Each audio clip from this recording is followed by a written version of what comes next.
Come in. Welcome, I'm Tammy Grimes.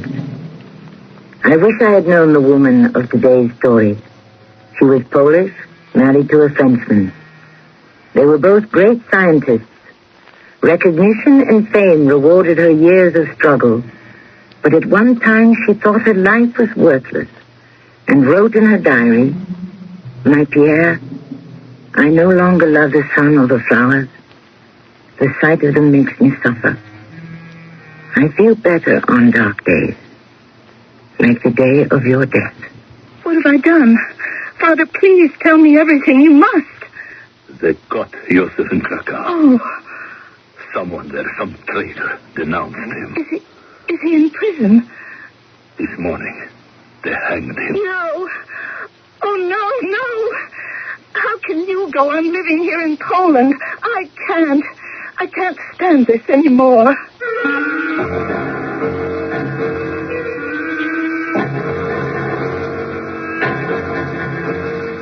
Our mystery drama, Pursuit of a Dream, was written especially for the Mystery Theater by G. Frederick Lewis and stars Carol Teitel. It is sponsored in part by Cat's Paw, Heels and Soles. I'll be back shortly with Act One.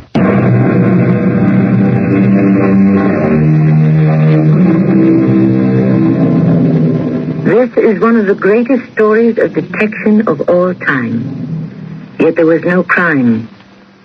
Two detectives, man and wife, made a discovery that changed the face of science and medicine and paid for that discovery with their own lives. The next voice you will hear is that of an actress playing the part of Marie Curie.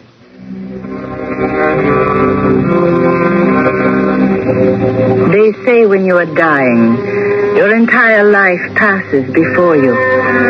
They say I was always a rebel. To be born a Pole, living under the whip of Russia, makes rebellion part of one's nature. I was born Mania Sklodowska. It would be some years before I became Marie Curie. Anya. Yourself, you made me jump. I'm walking along the street. I didn't see anyone, and suddenly you. Where did you come from? Follow me down these steps to the cellar door. What, jumping up at me in the street like that? You almost scared me to death. I was waiting for you, Manya. This is important. Important to Poland. I'm going to give a signal on the door. You see, I give 3 knocks. Then inside, they signal back to me to make sure I'm not a government agent. Now I answer with 1 knock. Jan, this is Mania Sklodowska. We were in school together. How do you do? I will take Mania inside so we can discuss our problem. Keep guarding the door, Jan. Joseph, how long am I going to be here? If it's past curfew, how am I going to get home? It won't take long. Just a few minutes. You'll be home safe. There. How do you like this? See? We've made a meeting place behind the boiler of this building. Watch your step. Careful. That's ammunition. But here's an empty box. You sit. I'll sit over here. Is this one of the secret underground meeting places? Yes. Welcome. But how can you keep it a secret, Joseph? Isn't there a superintendent who comes to put coal into the boilers? He's my father. Now, this is my problem. They are making me a messenger between those of us who feel as we do. Oh, to be free from the Russians. But I have no passport, and you have. My father was always suspect, so they held up all the control cards for all my family. We never got them. Well, you can't use my passport, Joseph. It has my name. You have it with you? I always carry it. May I see it? Yes. Let me see what's written in it. I tell you, it has my name. It does not have your name. It doesn't say the bearer is Mania Sklodowska. It says only M. Sklodowska. Understand? M, that's not you. Oh, no, it could be. It could be Mikhail, Marion. Manya, I need it. I have to make a trip from Warsaw to Krakow. The Russians will stop me at the gates of Krakow, and with no identification, I'll be put to forced labor. What are you going for? Well, It's best you don't. No, I want to know. I want to be part of the revolutionary movement. The less you know, the better it is for you. Manya, I will only need this passport for 1 month. In that time, I will have done all that I have been told to do. You won't tell me any more? Well, I am carrying things that are dangerous. Well, even with a passport, don't they search you? No. I'll put on an innocent face. I'm a student at the university, and I'm going home to see my mother who is ill. You want my passport, but you can't trust me enough to tell me everything. It's not only you who would be in danger, but your father and your mother and your 2 sisters. Joseph, I'm going home now. I'm sorry, but my passport belongs to me, and I don't lend it to anyone without knowing the reason. If you change your mind and decide I can be trusted, you come to my house tomorrow, Saturday. Don't come before the afternoon. In the morning, I take walks with my father.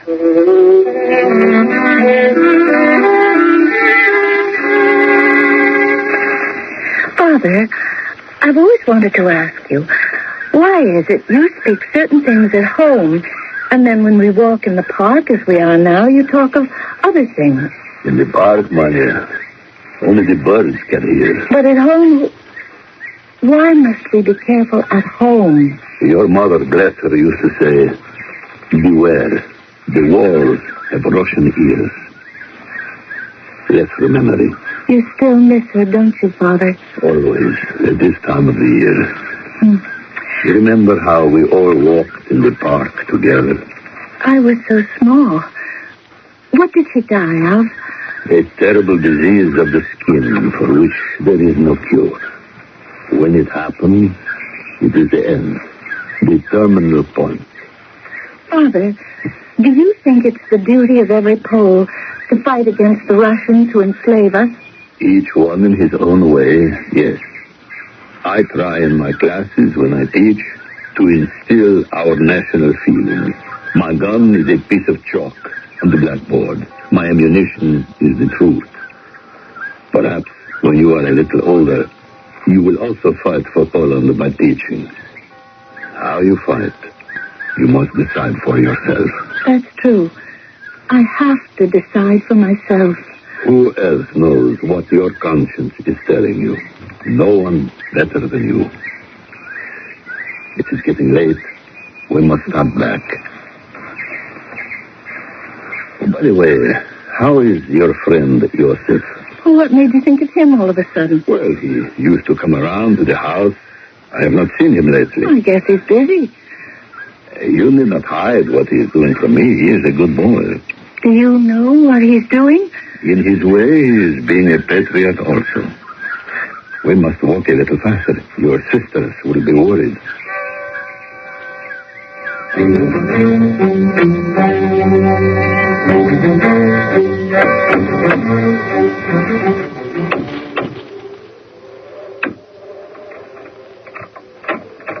Manya, come in quickly. I expected you at my house this afternoon. Did you? I didn't expect to go there. I told you if you changed your mind and decided to take me into your confidence, I'd be home and I'd give you my passport. Lend it to you. Joseph, I've thought about it. You can have my passport. That's very good. Thank you, Manya. What made you change your mind? You are doing something for Poland, and I have no right not to help. When you want to tell me what you do, you will. Manya, it's death, and I can't share that knowledge with anyone. Death? I am to carry small bombs in my clothes, and when I get to Krakow, I will be told at whom to throw them. But you could be killed. Yeah, so can they. It's the only language they understand.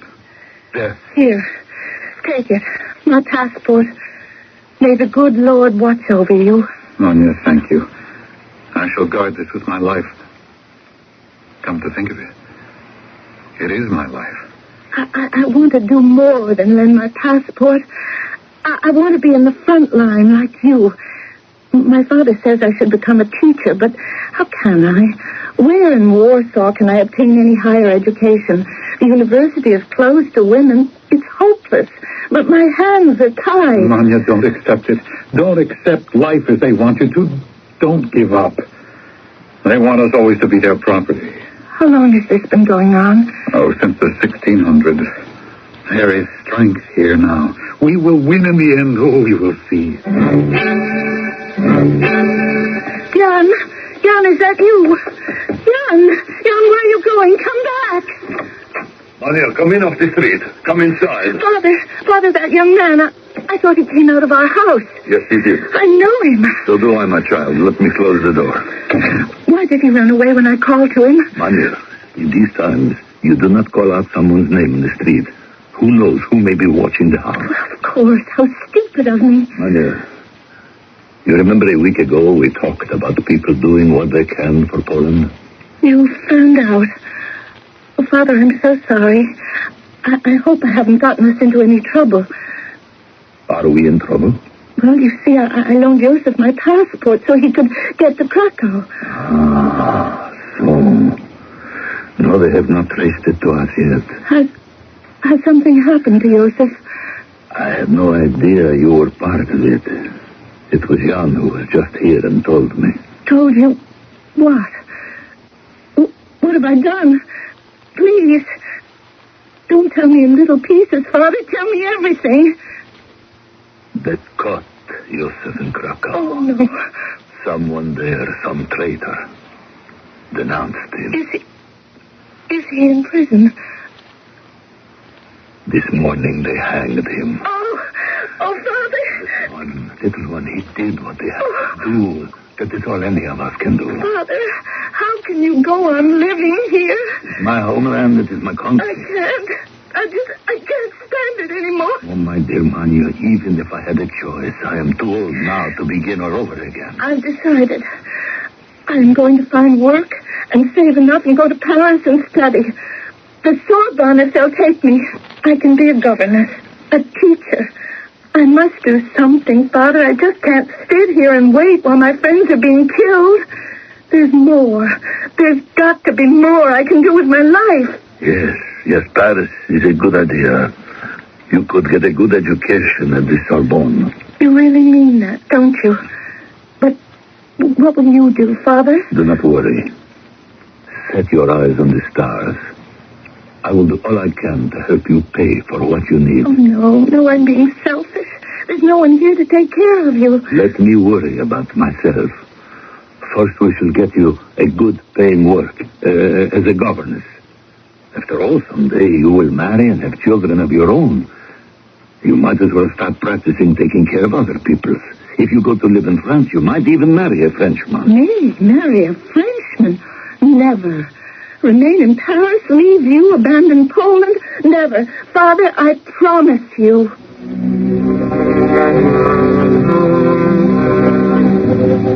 Those kinds of promises are made to be broken. One has no idea what time and fate can do to one's little scheme. Besides, that summer, I still had no idea what I wished to do with my life. All I knew was I had to learn somewhere. There was so much to know, and I knew so very little.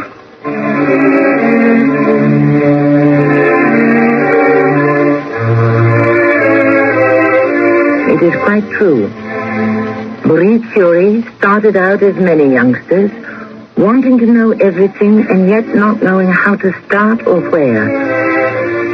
What a different Marie Curie it is. The one scientists and scholars speak about. The woman of discoveries, honored by medals, decorations, and prizes. Yet underneath, Marie was always that little Polish girl with a gift for the pursuit of the unknown. I shall return shortly with Act 2.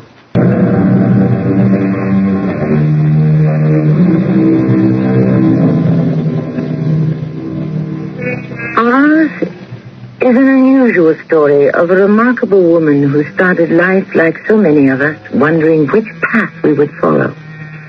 Marie Curie, however, found within herself a force that drove her to one of the greatest medical and scientific discoveries of all time. In Act 1, we knew her as Manya. Now, in Act 2, she lives in Paris and studies at the Sorbonne, Manya has become Marie, and she is remembering those early days. Yes, I do remember. It is all so bright in memory, because I am now on the edge of the everlasting. Is that why precious moments of my life flash before me as clear as yesterday? Do you hear me, Pierre? I hear you. Your words, every one, from the day I was first invited to meet you. You, a distinguished scientist, and me, a mere student. I have invited you to meet this young lady from Warsaw. Remember, Pierre, I mentioned her to you? Ah, so you are not French, mademoiselle. Marie is Polish from Warsaw and is doing brilliantly at the Sorbonne. Well, I'm very happy to meet you, Professor Curie. I've read a great deal about your most distinguished career as a physicist. Oh, mademoiselle, I am not most distinguished. In fact, I am not so sure I am even distinguished. Pierre, please allow Marie to tell you why she is here. Oh, but of course, please. Why are you here? Well, to meet you, Professor. Why me? Because she has a problem. Marie, speak up. A problem? Yes. You see, Pierre, Marie has been ordered to make a study of the various magnetic properties of steel, and she needs workplace for her experiments. I needn't tell you how cramped they are for space. Oh, I see. Space. Yes. Since this is your field, I'm sure you understand, Pierre. Analyzing minerals and group samples requires heavy equipment, which the laboratory where Marie works cannot accommodate. And which one is that? The Lippmann. Ah, no, it could not. So it occurred to me, perhaps, you had a workroom that was available. Well, let me think about it. Robert, you're putting Professor Curie in an awkward position. I understand you're concentrating on crystallography research now, Professor. Ah, crystallography. You know about that, mademoiselle? Well, not enough, not nearly enough. The science of the future. A young science. About 200 years ago, a Dane discovered that although quartz crystals may appear different from one another, the angles between the corresponding faces are always the same. Although we two were different, Pierre and I, the angles between our faces also became the same. Dear Pierre, how your face brightened when you started telling me of your research and teaching. It took me a year to decide that your light was bright enough for both our lives. Our marriage, our honeymoon bicycling through France, and then... A baby. A child. You are going to have a child. I won't let it interfere with our work, I promise you. Oh, my darling, how can you talk like that? There are miracles in science, yes, but none like the miracle of birth. I want that to interfere with everything. What a foolish promise not to let the coming baby interfere with my investigation into the magnetic properties of steel. All through my pregnancy, I kept telling myself, I'm not the only mother to be who has suffered from dizziness, but just the same. Marie, are you all right? Marie, my darling. Oh, my Lord, she has fainted. Marie, open your eyes. Oh, Pierre. Oh, are you home from school early? The heat went out. They had to close. It is all right. Everything is all right. Here, hold on to me. I'm going to carry you to the couch. Oh, Pierre, we don't have a couch in the laboratory, only that chair. Oh, that is right. There is no couch. You fainted, you know. I found you on the floor. Oh, Pierre, just put me into the chair and I'll be all right.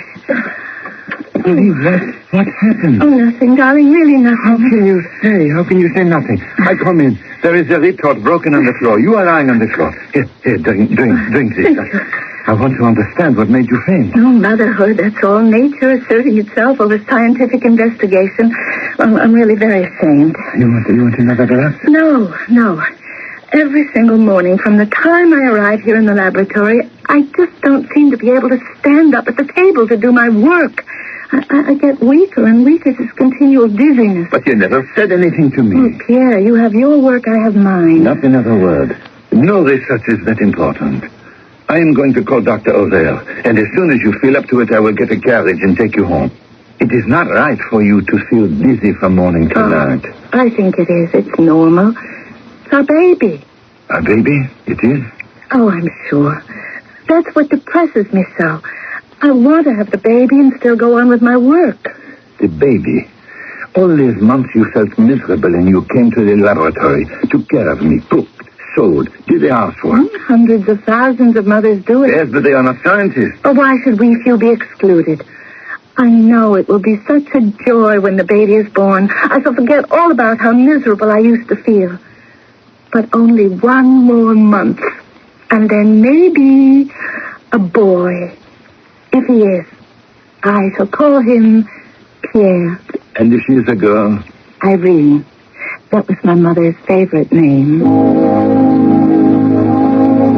Antoine, forgive me for bursting in on you in your laboratory, but the best friend is entitled to the best news first. Oh, you have won the Nobel Prize. Better news than that. The young lady arrived in the world early this morning. My daughter. Oh, congratulations, mon Dieu. What name did you give the little scientist? Irene. Ah, the Greek goddess of peace. Yes, she is a little goddess. And how is Marie? Thankful and relieved and happy and wondering how she can nurse the baby while conducting her experiment. Now that the earth-shaking news is out, let me give you a small tremor. You know my experiments with uranium salts. I've discovered that at ordinary temperatures, uranium produces an invisible radiation. You mean like Röntgen's X-rays? Somewhat, but by itself. No electricity. What proof do you have? I want to have photographic proof. But first I must be sure this radiation isn't due to stored sunlight. After all, left in the elements, exposed, the sun, you know. Keep the compound for a time in a darkened room. Yeah, that's what I'm doing. Total darkness for 3 months ought to be a good measure. 90 days should do it. 90 days, a good thought. And then I'll test it. Now, if you will forgive me, Antoine, I must get back to Marie. Congratulations. I am sure you are on the brink of something. 90 days. Whatever science can prove in that time is a small accomplishment compared to Marie's in 9 months. Marie, look at this package from Antoine. It came this morning. A photographic plate. Oh? Well, what's it a picture of? It is a picture of a compound of uranium. He placed it on this plate, and of its own accord, it photographed itself, as it were. I wonder how it did that. That's what Antoine would love to know. I thought Antoine was hoping to detect fluorescent rays by subjecting metals to light. Well, that is his main research. This happened as a byproduct. He placed uranium salts on this plate in complete darkness. It's as clear an outline of the mass as you could hope to see. I would say that in that uranium is a source of energy that releases rays that affect the plate. Or is it the uranium itself? Oh, Pierre, wouldn't you like to find out? You are not only a scientist, but a mind reader. Is anyone else making a study of these rays? Not here in France or in Europe. No one? The only two who have done work on rays are Röntgen on X-rays and Antoine on fluorescence. Shall we? We must. I can't believe in such luck, Pierre, to work on a problem no one even knows exists. My dear scientific partner, we are not only going to work on the problem. We are not? No, we are going to solve it. Oh, we'll need a great deal of space, much more than we have now. I'll see what I can find, Marie. Do not worry.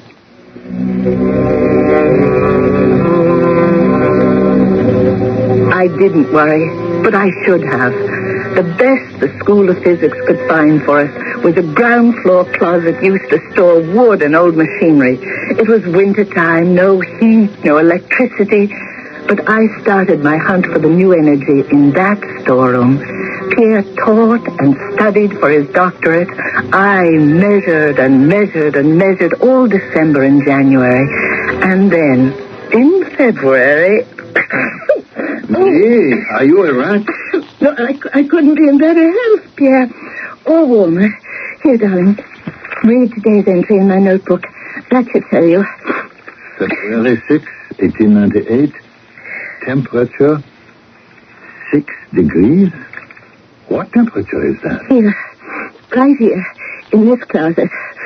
Oh, you don't feel the cold, do you? Marie, I am worried about your health. We should wait for warmer weather. No, I'm much more worried about our electrometer. It's much more sensitive to cold and humidity than I am. Oh, How did your classes go today? Well, I lectured, they listened, but whether they learned... Pierre, I want you to meet someone. Yes, who? I would like to introduce you to the first feminine scientific detective, Madame Marie Curie. Enchanté, madame. I know your husband. Lucky man that he is. Now, what is this detective? The walls have ears. They have? Yes, my dear mother always said so. Pierre, listen. I am certain that uranium has a property of radiation unlike anything observed before. It's an atomic condition. Atomic? And not only do I find it in uranium, but in thorium as well. And so... It may exist in other... Yes. Who is to say those two are the only elements capable of such radiation? Ergo, Detective Curie would like to examine all known chemical elements. Can you arrange that for me, Pierre? Please? Samples of all minerals and salts, eh? I will do my best. It is the least the School of Physics can do for me. For their most brilliant professor. I will tell them that when next I ask for a raise in salary. Oh, Bless you, my dear. And who knows?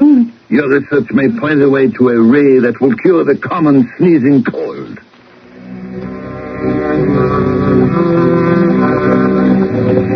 a radioactive cure for the common cold escaped me. Oh, not that I was looking for it. But what I did find was a much more powerful radioactive substance than that in uranium and thorium, hiding in so many of the known elements. What was it? I had to know. I would do nothing else but track and trace and detect. Then suddenly, everything changed. A telegram from my father. When did you receive it, Marie?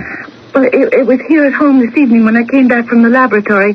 Hand me those heavy stockings, Pierre. We will take the first train to Warsaw. Pierre, look at the date it was sent.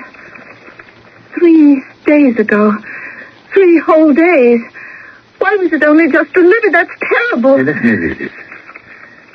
Please come visit your old father. Stop.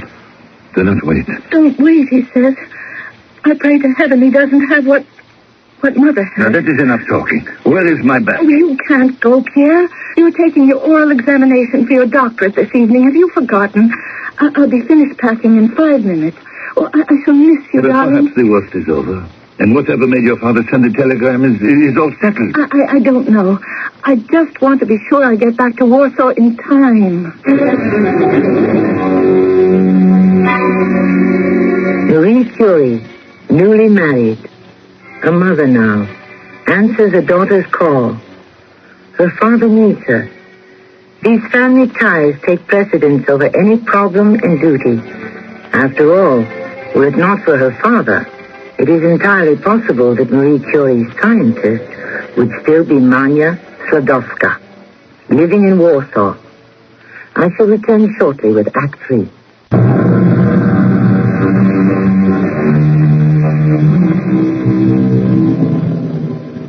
In April 1898, Marie Curie's miracle discovery was announced to the Academy of Science. The presence of a new element containing powerful radioactivity. Her father regained his health, learning with the world that the substance was called radium. But radium was yet to be isolated, yet to be seen, and far off in the future, it was yet to be used as a cure for certain types of cancer. Marie Curie reminisces.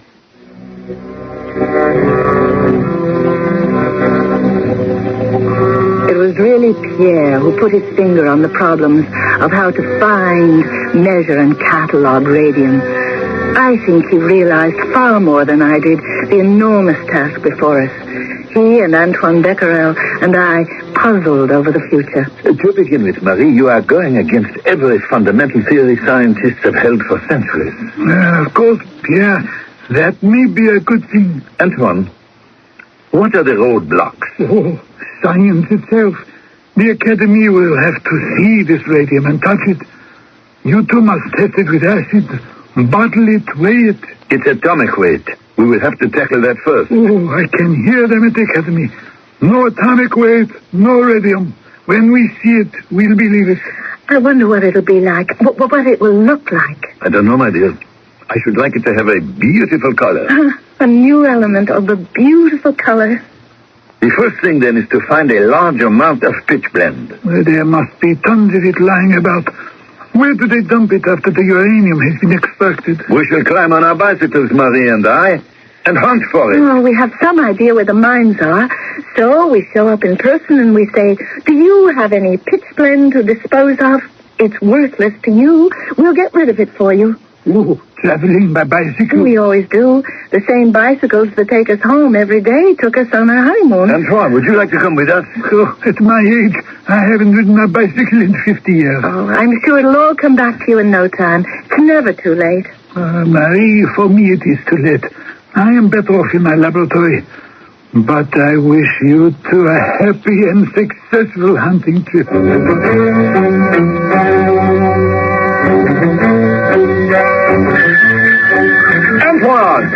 Antoine, come out. We are back.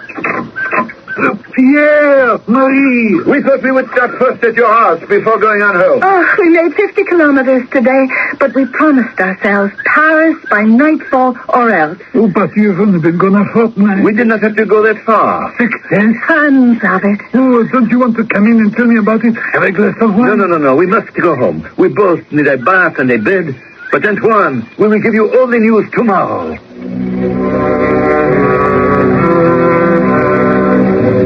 We'd been to Austria, to a mine near St. Joachimsthal.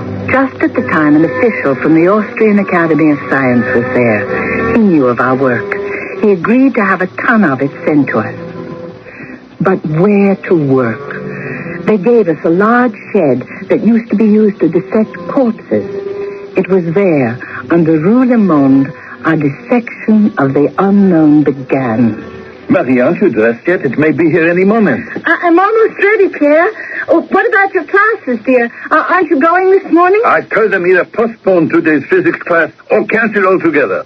I said I had a whole ton of pitch blend arriving from Austria, and I would not miss that moment even if they took my doctorate from me. You told them that. The fool faculty had said, pitch blend, a ton of it. You must be joking, Pierre. I said to him, Monsieur Dubois, you just wait.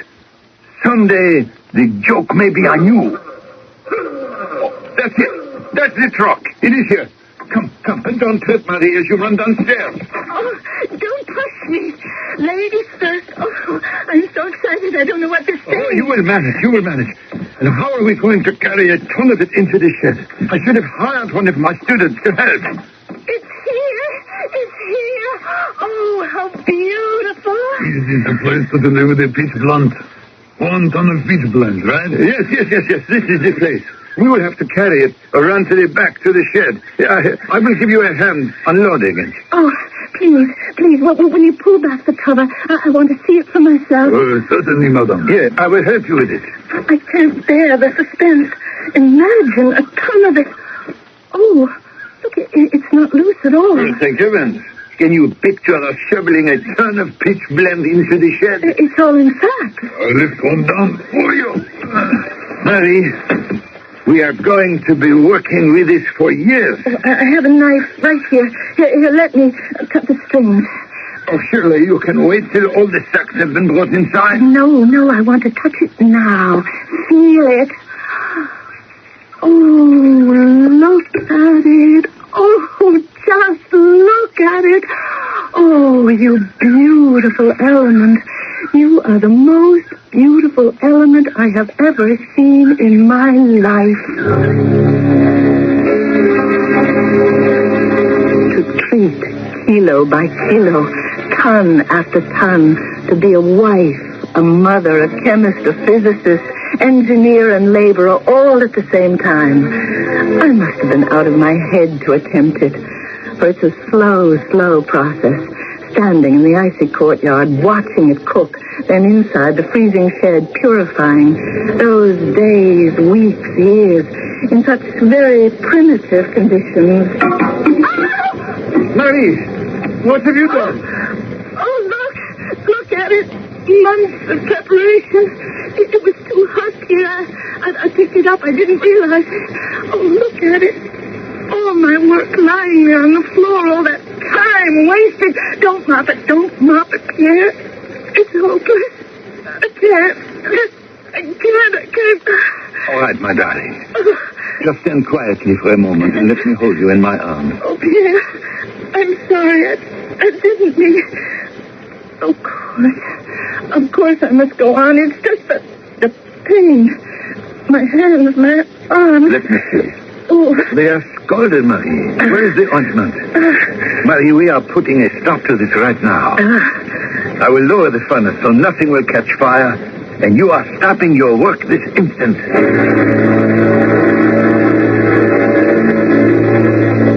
How do you feel now, my darling? Oh, my arms are better. And my hands.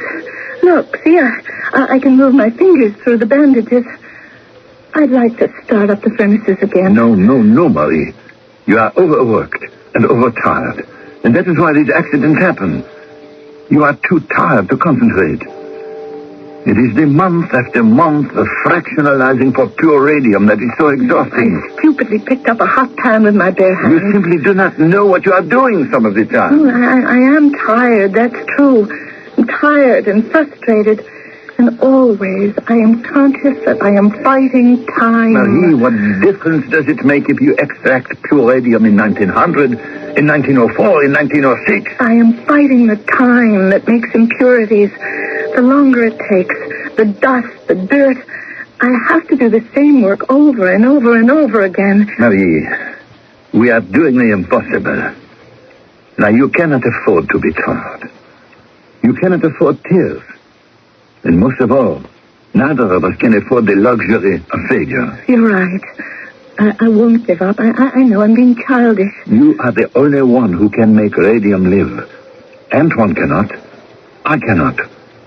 And who knows what its isolation, its complete use could mean. I'm better now.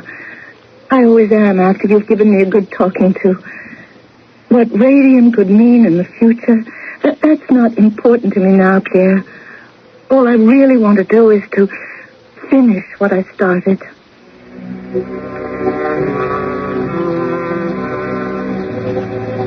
I did finish it. It was 1902. Remember, Pierre, 45 months after we told the Academy that radium existed, I managed to isolate 1 decigram, 1/10 of a gram of pure radium with the atomic weight of 226. Remember the night you came late to the laboratory, Pierre? Marie, what are you standing in the street for outside the laboratory? I was waiting for you. Why did you not wait inside? You know how easily you catch cold. I didn't want to go back inside without you. All right, I'm here. Let us go in. Don't turn on the lamps. Do you remember that day when you said to me, I should like to think that radium has a beautiful color? What is that light over there by the table, above it? It is floating. Give me your hand, Pierre. We'll walk over there together. On the shelf, Pierre. See? It glows. What an extraordinary light. 1/10 of a gram of pure radium in that jar. Unearthly. How it glows. It's what we said all along, darling. In science, there is magic, and we have found it. The scientific world sprang forth to help. 2 German scientists, Volkov and Wiesel, saw its physiological effects, and Pierre exposed his own arm to the radium as a test. Even Antoine carried a glass tube of it, and he suffered burns. Oh, I love this radium, but I have got a grudge against it. My new suit. And Pierre worked with Bouchard and Balthazar on animals, then people. What a day that was when he told the Academy. Radium has the power to destroy cells. It can also obliterate growth, tumors, and certain forms of cancer.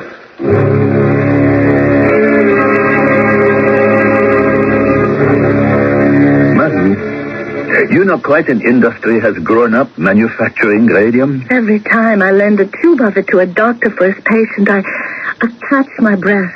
It's so hard to believe.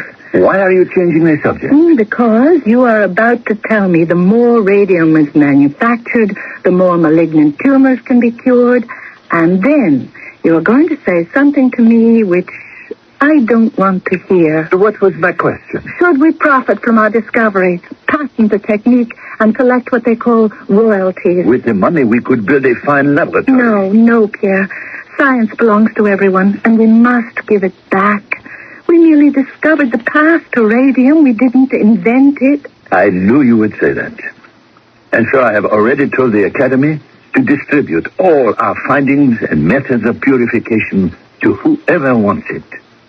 I was thinking this morning, if the world had known of the powers of radium years ago, perhaps my mother would have lived longer.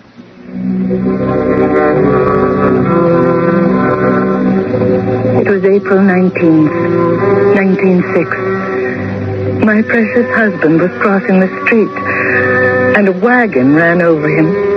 He was only 47. I was 39, and I would live on alone. That is, until today. I am now 67. They tell me the end is near. Anemia, due to years of radiation. I am happy. Before sunset, I shall be with my Pierre. When you were taken from me, I remember covering your coffin with flowers and sitting beside it. I put the picture of me, the one that you loved, into your grave. Remember, you told me marrying me was the first right thing you had ever done. We were made to live together. How I went on all those years alone, I don't know. I thought, everything is over. Pierre is sleeping his last sleep beneath the earth. To me, that day was the end of everything. Everything. Respectfully, we know Marie Curie was wrong. For her and for the rest of us, it was not the end of everything. In 1914, she drove an ambulance converted into a radiation center through the war zone. Her arm, wearing the Red Cross band, helped heal thousands. But the final count of those saved by her discovery is not in yet, or will it ever be. I shall return shortly.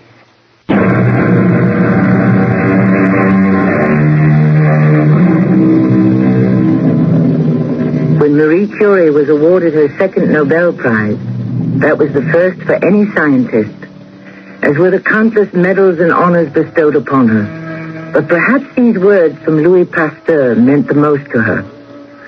To him who devotes his life to science, nothing can give more happiness than increasing the number of discoveries. But his cup of joy is full when the results of his studies immediately find practical applications. Our cast included Carol Teitel, Mando Kramer, and Lloyd Batista. The entire production was under the direction of Hyman Brown. And now a preview of our next tale. All you've ever done is think about yourself and your awful chairs and all your other possessions. Yes, like Terry, like me, like Father. Father was one of your possessions, too. You owned him. He belonged to you till he couldn't stand it anymore, and he died. Well, I didn't kill him. Nobody can say I killed my own father. No, nobody can say that. Boy, no. cut it out. Because you did that. You cruel, you stupid woman. You sitting there so smug, so pleased with yourself. Hey, stop it. Stop it. She's dead. Are you all right, Mother? Yeah, she's all right, isn't she? I don't know. Why is she just sitting there? Troy, I don't know. Mother? Oh, do something, Carrie. Do something. Shut up, you little idiot. Don't you see I don't know what to do? This is Tammy Grimes, inviting you to return to our Mystery Theater for another adventure in the macabre. Until next time.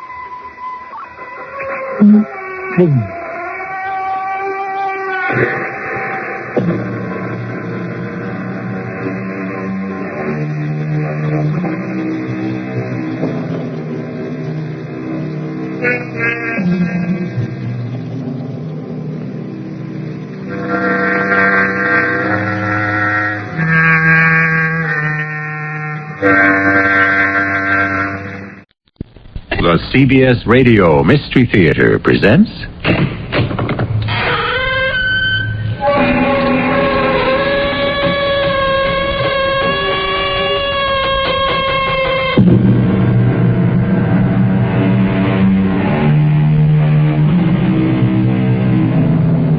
Come in. Welcome. I'm E.G. Marshall.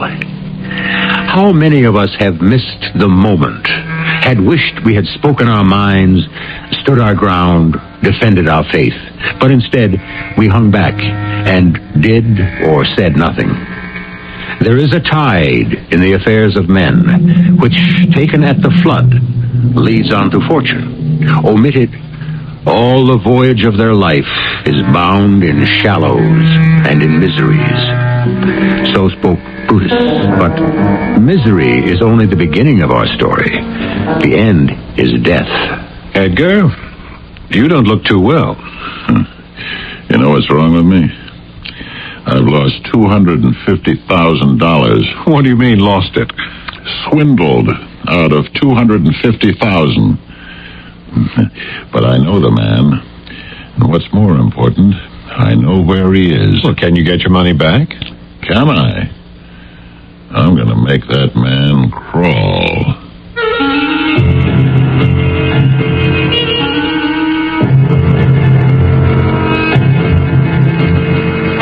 Our mystery drama, Confession, based on a story by Henry James, was adapted especially for the Mystery Theater by G. Frederick Lewis and stars Paul Hecht and Fred Gwynne. I'll be back shortly with Act One.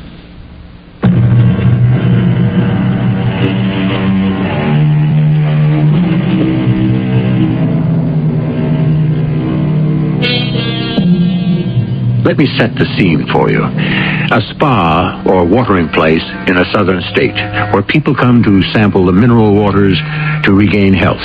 A beautiful old hotel with a grand front porch upon which an army of green rocking chairs face the street.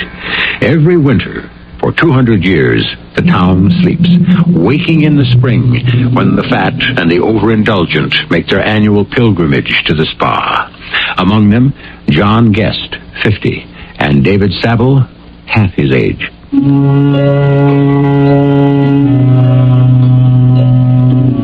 I'm David Saville. And last night I had that dream again. There I was with John Guest, an enemy of my brother's, trying to apologize for not having defended him against the revengeful quirk in my brother's nature.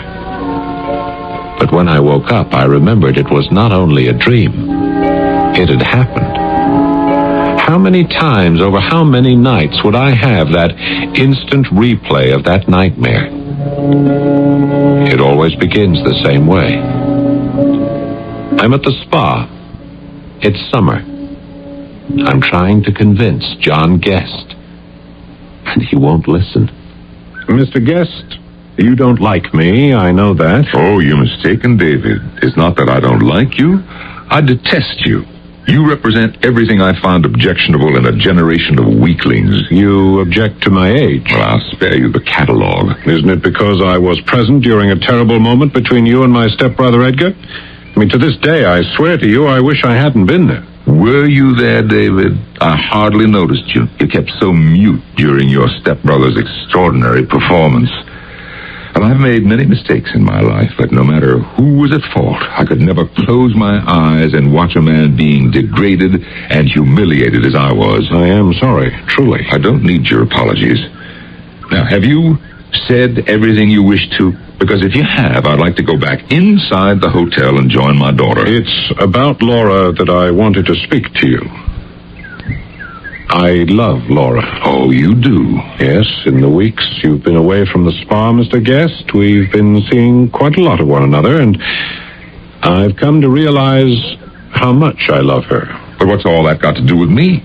I'm only her father. Her love life is her own. I think she cares for me. Well, it won't be for long, I promise you. When I tell her how you stood in a corner and did nothing but watch her father destroyed. Oh, now my advice, David, is to forget Laura. But I can't. Well, try. It'll be less painful. You're very hard, Mr. Guest.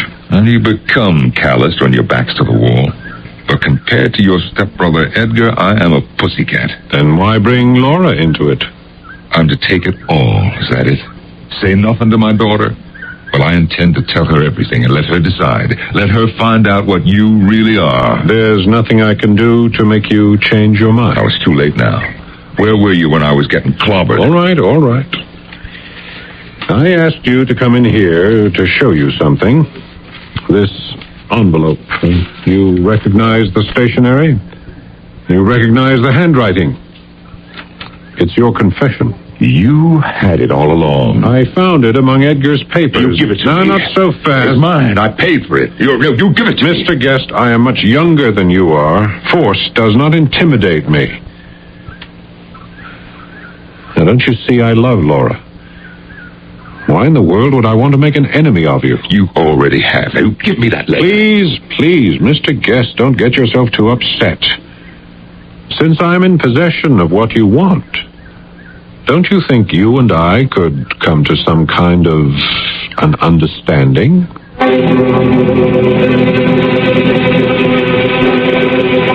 That was a chapter in my life I'd give anything to forget. At heart, I am a mild-mannered person, but that day, I wasn't. I have an older brother, Edgar, who's just the reverse. At college, he was a boxing champ. He's a big man. His very height and strength frighten people. Even me. I can remember back when it all began, one evening when he stopped by my apartment. David, I'm glad you were home. Edgar, you look terrible. Your face is gray. What have you been doing with yourself? Overworking and under-enjoying it. What's the name of that place you go to in July to play golf? Oh, you mean the spa in Charlottesville? Yeah. What's it like? Well, it has a nice inn, good food, 18-hole golf course. The main attraction is a real Hope Jones pipe organ built 100 years ago. Unfortunately, nobody knows how to play it, but why do you ask? Well, I'll be frank, David. I'm scared. My blood pressure's high, my heart's acting up, the doctor says I'm overdoing it, and what actually am I getting out of life? Being alone and making money. Well, don't you get any exercise? Hailing a cab, maybe, getting out of it in front of my brokerage house, taking the elevator up the office, and maybe sitting there all day. Well, I don't think you're living properly, Edgar. You can't disregard the old body just like that. I'm all right, just tired. Yeah, from sitting around. Of course, if you've made your will and you think a coronary is the way you'd like to go, well, you're doing just fine. I made my will. If this keeps up, I won't have much to leave. But I'm taking a flyer on what looks like a good investment with a man who knows what he's doing. Now, look, how about for a few weeks you let me take you in hand, eh? After all, you're my stepbrother, or I'm yours. Come on, why not? Okay, doctor. What's your prescription? Meet me in Charlottesville. I'm going there after the 4th. I'll book a room for you, take the cure, do exercises, and maybe I can even get you out on the fairway. All right, David, that doesn't sound bad. I'll be down the 15th. I think a lot about you, too. It's unfortunate that we're different generations, that we're so far apart in age. I often wonder why Mother and Dad adopted you when I was over 20. Well, you were at college, out of the house. I guess they wanted another youngster. Yeah. We've let too many years go by without spending any time together. It'll be nice doing Charlottesville with you. Yeah, that's no one's fault. You went into the investment business. I went into designing houses. Our worlds are different. You got married and divorced. I'm still a bachelor. No woman on the horizon yet. No, but I'm still hoping. Well, speaking as a much divorced man, Still believe there's nothing like the right lady.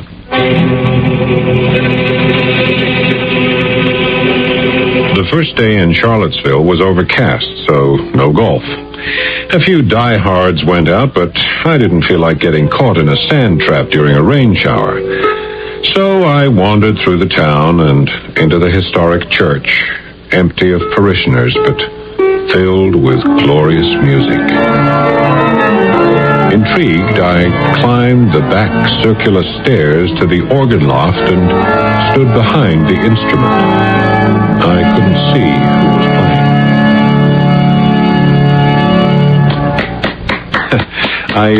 I know I'm not supposed to applaud in a church, but just couldn't help it. Go right ahead. I hope I haven't embarrassed the organist. I'm the organist. You? Hmm? In this church?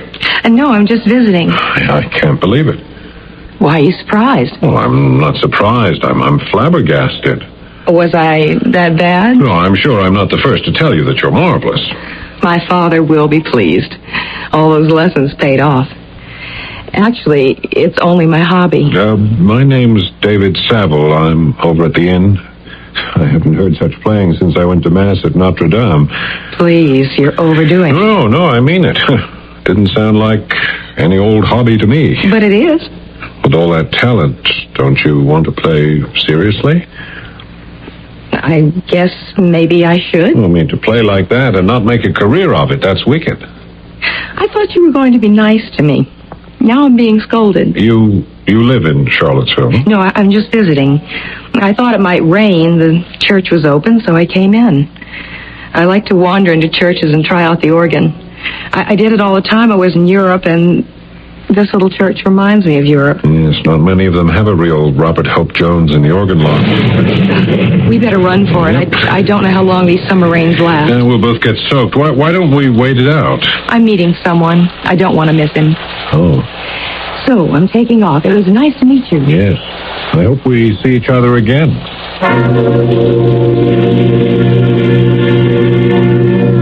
I'd been thinking of Edgar, all 6'2" of him, in a highly nervous state, and hoping that this place would be beneficial.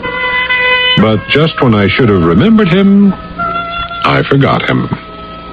I tell you, a room has been reserved in my name. Edgar, I'm sorry, forgive me. I thought you were coming in tomorrow. Tomorrow? What's the matter with you? Calm down, Edgar. Don't take everything so hard. Oh, Mr. Hoskins, this is my brother, Edgar. How about the room next to mine, 414? Where are your bags, Edgar? I didn't bring much. The bell captain's got them. Mr. Saville, I have 414 for your brother. Oh, good. Thank you. They wouldn't have a bar in this place, would they? Yeah, sure. Of course they do. Yeah, well, let's head for it. I'll register later.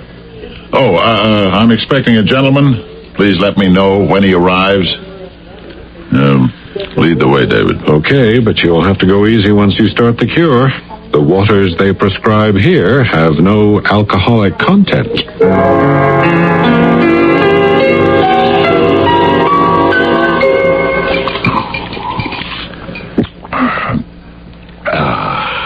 That's better. So, how come you didn't let me know you changed your plans to get here early? The coincidence of coincidences. I've been tracking somebody down, and of all places they were headed for, Charlottesville, Virginia. So I grabbed the first plane to Richmond and a cab here. Hey, you look pretty beat. How'd you feel? Worse, for lots of reasons. Oh, it's hot. You didn't warn me about the weather. Oh, it's because you've been racing around. Take it easy. You're going to stay for the cure. Yeah. I'm going to cure myself of the two things that bother me the most. Oh, your health and my bank account. Come on, not here, Edgar. Forget money, investments, the market. Boy, is it hot. Bartender, another one with a little bit more ice. Is that room 414, is it air conditioned? Oh, come on, Edgar. Would you calm down? I'll try, but it won't be easy. You want to know what's wrong with me? I've lost $250,000. What do you mean, lost it? I was swindled, but I know where the man is. Well, can't you get your money back? I'm going to make that crook crawl. $250,000. Was your back turned? You're laughing at me. I know what you're thinking. My old stepbrother finally got what was coming to him. Come on, Edgar. Take the chip off your shoulder. This man who took you say you know where he is. He's on his way here, David. He'll be staying in this hotel. At the inn.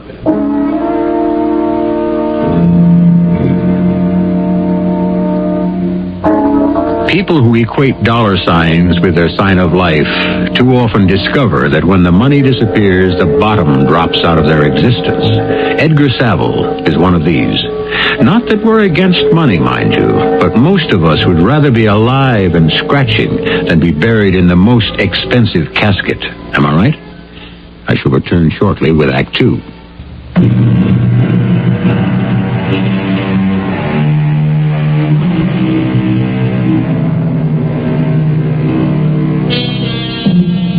Two brothers, Edgar and David, sit in the famed inn at Charlottesville in Edgar's room. They are as unlike as stepbrotherhood could make them. The younger one, David, an architect and designer, is here for 2 weeks of golf and leisure. The older one, Edgar, a muscular 50, is taking the mineral baths to try to regain his health. I think this is the first quiet breath I've drawn in years. David, I know what the problem is. A strict diet of 24 hours a day working the market. Not playing the market. Oh, no. No, I think it began when Ellie left me 2 years ago. First, it was a blow to my pride. Maybe even to being a man. And I've never gotten over it. The only thing I do well is to sell, buy, and invest money. And that's not what Ellie wanted in a husband. You see, I had no other interest. Why in heaven's name didn't you call me? We live in the same city. I was probably too proud. I had to be Mr. Big, Mr. Strong. How could I come weeping on your shoulders? You were also Mr. Dumb. Yeah, well, it's complicated. I fly off the handle sometimes for no reason. I get so angry I can't stop myself. So I overreact. I know I do that. And this latest episode has been too much for me. You want to know what happened? Edgar, I really don't understand the stock market, and if you can explain it to me in one-syllable words, please go ahead. Okay, well, this man, John Guest, he's been a successful investment advisor for years. But this time, he promoted a stock that had absolutely no substance. Well, what was it? Well, it was essentially a company that distributed water in Florida. Because of the heat, humidity, and parasites, they had the technology how to handle that, all relating to ecology. Well, it was an exciting idea. And Mr. Guest, he'd advised some friends of mine, and he all thought it was an exciting idea. So we met the guys, got the figures, got the facts. And you invested and you lost it. So how is this man responsible? Because he knew it was phony all along. To make a long and painful story short, a month ago the stock was suspended from trading, and Guest was barred from Wall Street in any official capacity. Well, did you ever suspect it wasn't on the level? Here and there, things I didn't like, but I didn't know until Guest was blown out of the water. I know it's a lot of money, Edgar, but don't you take risks when you play the market? It's never happened to me before. He's coming here, and he doesn't know I'm here. And I may have no legal recourse, but I'm going to push him up against the wall if I have to do it with my fists. You have no idea how angry I am over this, David. I don't care what I've lost, but someone's going to pay, and it's John Guest. Okay, Edgar. Here, I'll get that. Hello? Who do you want? Oh, it's for you, Edgar. Yeah, thanks. Hello? He is? What's the room number? 1515. I got it. Thank you. John Guest just checked in. Now what? Now we take ourselves a little stroll up to room 1515 and knock on the door. I will do no such thing, Edgar. He isn't going to go away. He just arrived. And you're going to put business behind you, I don't care how much you've lost. So first of all, I want you to appreciate this place, huh? You wanted a room with a view? Well, come over here. Come on. Over to the window. Take a look. Yeah, it's nice, real nice. Hey, you see that girl walking towards the summer house? Yeah, so? I met her this morning. She was in the church, practicing on the pipe organ. She plays marvelously. I didn't know you were interested in pipe organs. You want to know how stupid I am? I never asked that girl her name.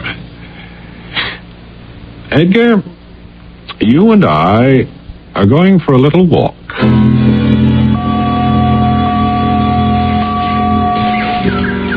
Well, congratulations, Edgar.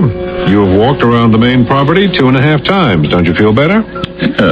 Yeah, actually I do. I'm surprised at myself. Feel tired? Not at all. Yeah, paths haven't been too crowded because it's been raining on and off. Hey, let's stop in there. What did you call that little place? Oh, summer house. It's the same one we saw from your window. Bench. I think I'll just rest my weary bones. Isn't that smart of me? Look at it come down again. Yeah, it won't last long. It's been doing this on and off all day. Oh, here comes someone keeping up his circulation, huh? Hello. You made it just in time. Oh, yeah. Yes, I did. Well, hello, John. Edgar. I imagine I'm the very last person you would have ever expected to find during your vacation. I'm not running away from you. I see no reason why we can't mend our fences. My fences aren't in very good shape, Mr. Guest. About yours, I don't know. Edgar, it seems to be letting up. I'm going to leave you two alone. Nice to have met you, Mr. Guest. Edgar, would you call me when you're ready for dinner?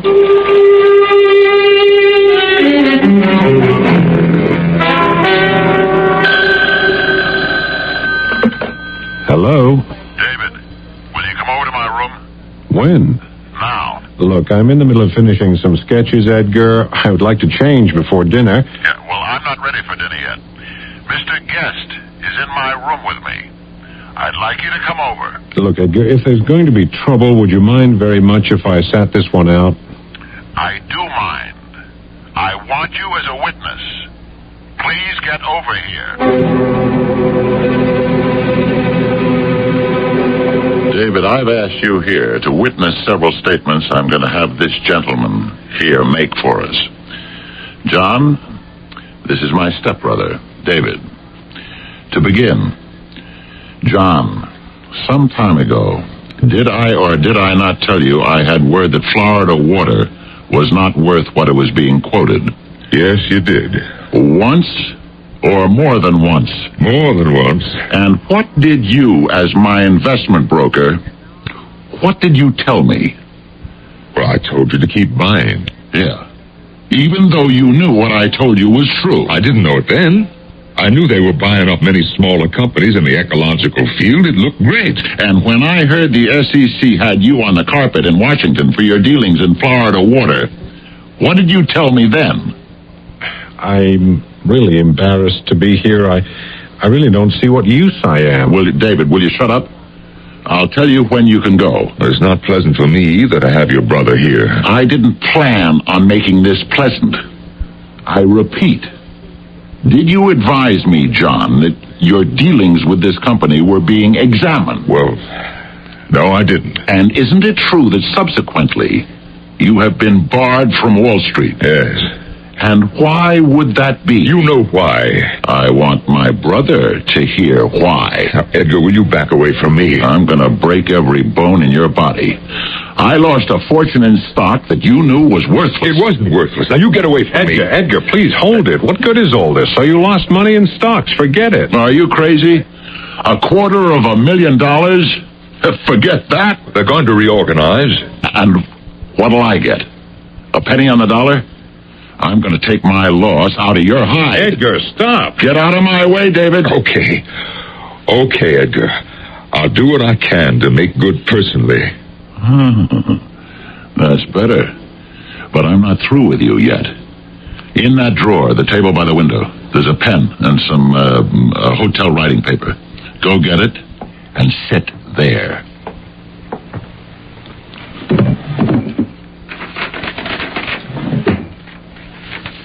Now, are you ready for what I'm going to dictate? Edgar, what's the point of all this? He's already said he'd pay you back something. Will you mind your own business? I know what I'm doing.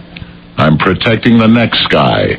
That's all. If Mr. Guest has done something illegal, the SEC will see that he doesn't do it again. I want his confession in writing.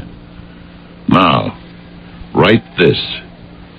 I, John Guest. Now, what if I don't write what you call a confession? Did I hear you correctly? What if you don't write? Well, I would say you run quite a risk, John, because I'm not giving up. I'll follow you. I'll find you. At your home. In a hospital. Do you have any family? I don't know very much about you, but I will find out. Oh, it's a threat, then. Call it what you like. Just pick up that pen. I hereby, at the request of Edgar Seville, whom I have wronged and cheated, declare myself a swindler. Edgar. Go on, Mr. Guest. Write it. Have you? I'd like an answer, Mr. Guest. Have you written that? Yes. Okay, now sign it. And date it. Witness's signature. And then I want your signature right next to his. Edgar, I think you're mad. I really don't. John, if you are afraid that this confession may fall into the wrong hands, perhaps you'd like to buy it back. You would? Yes? Because if so, I'll take $75,000 off your hands within 7 days. I haven't got it. Then get it. You must have salted away a couple of bucks on your cut of my $250,000 and a few people I know. I'll give you 1 week. For every week I wait beyond that, it's another $25,000. Now, don't you think that's fair?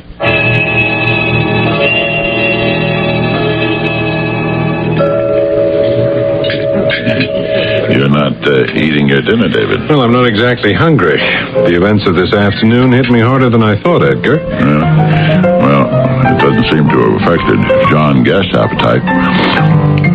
See him over there at that table by the window? Yeah, well, that's him and I'm me. David, I don't like you being angry with me. I was so looking forward to our being here together. As I told you in New York, we've been too long apart. Yeah. Oh, I suppose I am behaving naively. After all, $250,000 is a lot of money, and who knows how I would have reacted. I'll turn the other cheek, probably. Now, your friend Guest over there is getting to his feet. See that? Hey, there's a young girl coming to his table. Yeah, that's the girl whose name I don't know. The girl who played the pipe organ in the church? Are you interested in that girl? Well, you're not. Oh, and she's having dinner with a man who tried to swindle me. My life is getting more complicated than I can cope with. Since I've been here, there's been nothing but disorder. What are they doing now? Turn around and look, David. You've got to take life in stride. I thought I knew most of the answers, but I don't anymore. I can't see what good that man's confession is going to do you. Either he pays up or he doesn't. In any case, I don't think that kind of excitement is good for anyone. I'm sure it isn't for me.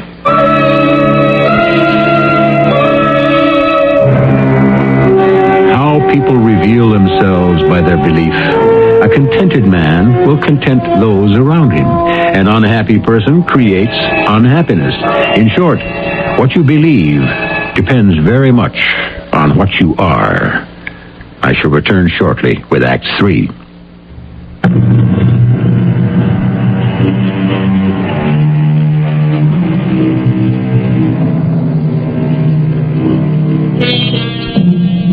David Saville, in an effort to restore his stepbrother's failing health, finds himself embroiled in high finance and revenge. However, the bad guy is not all bad, nor is the good guy all good. And to thicken the plot, there is a girl. But the problem that pursues the young architect is, what does he do now? Good morning, David. Out of bed? It's a beautiful day. The sun is out. Do you want to know what time it is? No, not particularly. You been up long, Edgar? It's 11 o'clock. I've been to the mineral baths.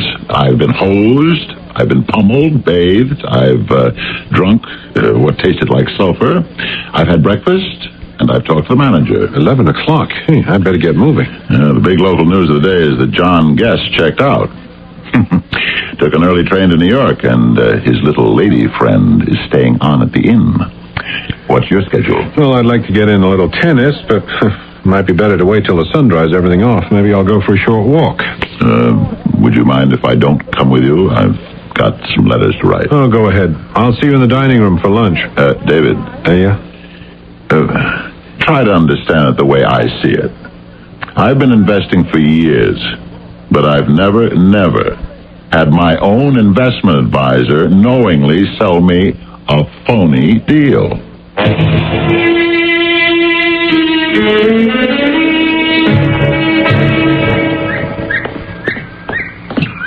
David, you frightened me, standing behind that tree. I'm sorry. I've been waiting for you. I thought I saw you last night in the dining room at the inn. Yes, I was there with my brother. I was there with my father. Your father? Yes? Is that so strange? John Guest is your father? Yes. Since you know his name, you may as well know mine. It's Laura. Oh, how do you do, Laura? Your last name is Saville, isn't it? Yes, David Saville. But if you know my father, why didn't you come over and say hello? Well, I only met him yesterday. My stepbrother has business dealings with your father. I wish Father would give it all up. You know, he left early this morning to go back to New York. Got up at 6. He didn't even spend one day here, and it was supposed to be a rest. He's never taken a day off since Mother died. You're the only child? Yes. If you've just met Father, you don't know him. He's a happy man by nature. But yesterday at dinner, I was shocked. I can't bear to see him embittered and unhappy in his world of finance. What's it worth if it destroys you? Yes. Yes, you're right. He ought to have a hobby. I dream of the time we can go abroad. I'll study music seriously, and he can... I don't know what. Sit by the window in a small hotel watching the Thames or the Seine or the Rhine. Something like that. I've never asked you, what do you do? Oh, I'm an architect, and I also do interior design. For corporations? And no, mostly for people who are tired of traveling, who have seen enough places, and who want to settle down in a house of their own. I think I've just said the wrong thing. Mr. Saville! Mr. Saville, come quickly! Oh, it must be Edgar. Something's wrong, I know it.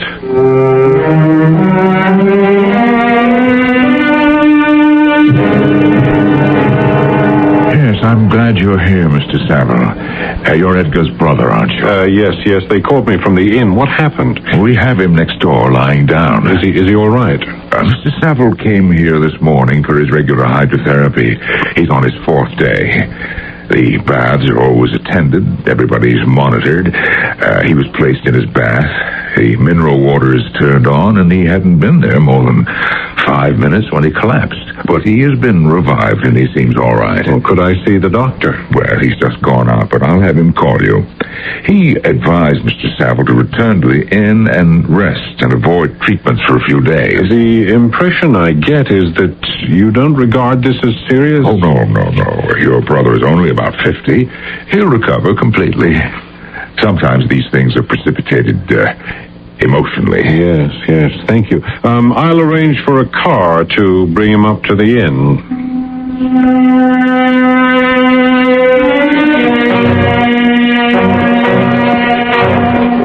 David, may I sit down? Laura, Will you have breakfast with me? I haven't ordered yet.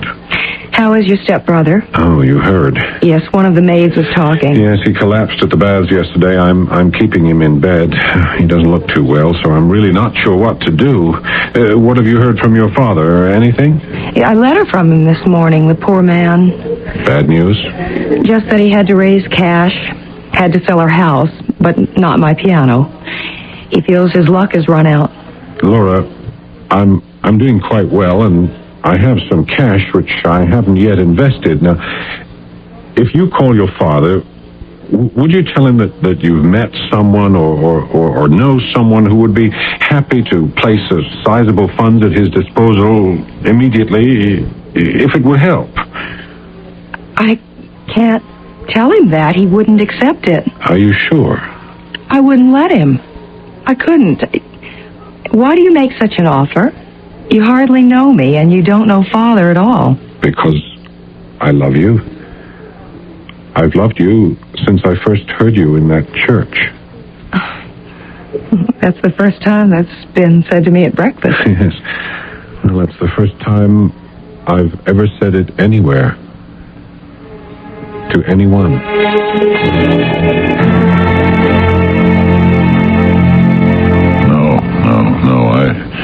No, I won't go home, and I'm certainly not going to any hospital. Edgar, at least let me get in touch with your own doctor and get him to come here to Charlottesville. I just need a rest, and I'm getting that. Besides, I had good news, and that's perked me up. See this letter? It's from my lawyer. The day before yesterday, Guest paid him $75,000. Do you think if I hadn't put the heat on Guest, it would have happened? Oh, look, he's a man of conscience. He's probably ruined himself to do it. Did you return that paper he signed, or are you waiting till he gets back here? Return Guest's confession? Well, why should I? You're going to keep it? I certainly am. How else could I keep punishing him? But he's paid back what you asked for. David, don't you see? What I've got in writing just may stop him from ever trying that trick again on someone else. You're letting him go through life with the threat of exposure hanging over his head? That's the penalty.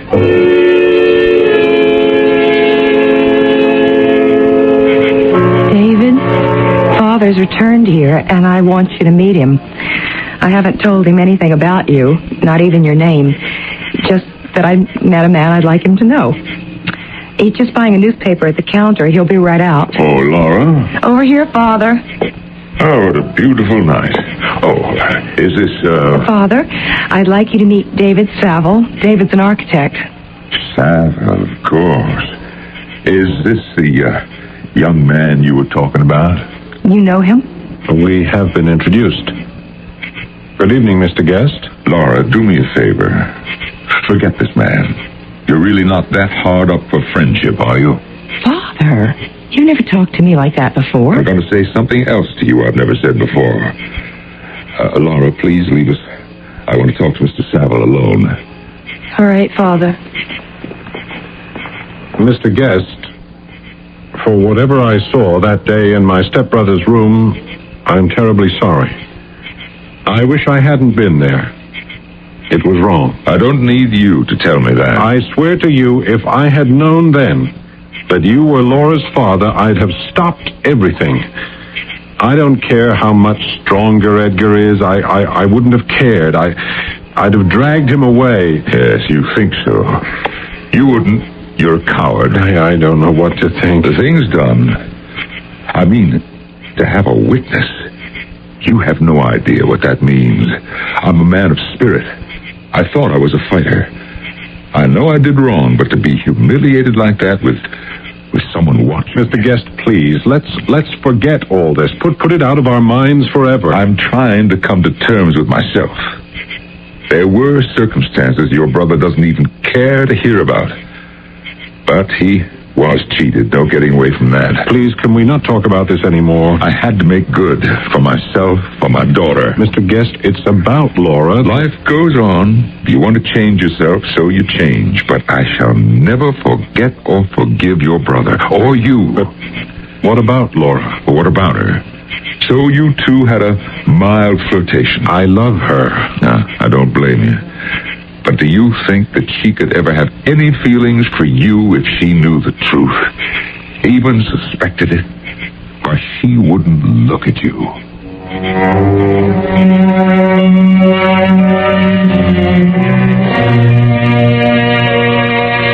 Who knows what omniscient hand regulates these things? Is there a higher order that punishes?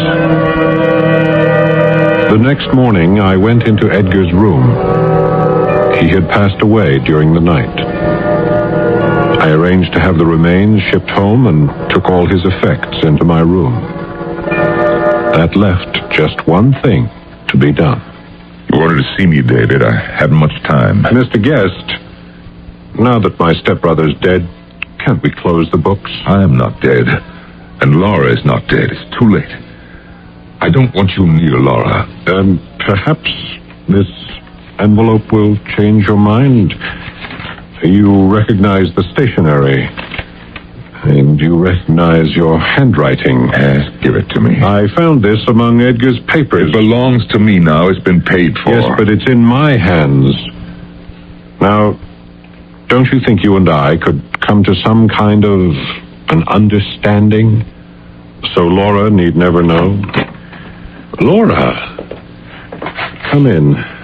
David, what are you doing? This piece of paper is a wall between your father and me. What is it? I think you know, Laura. There we are, all torn up. Now, we put the scraps in this ashtray, take a match, and watch what's left go up in smoke. There we are. That's the end of it. He says that's the end of it, Laura. What do you say?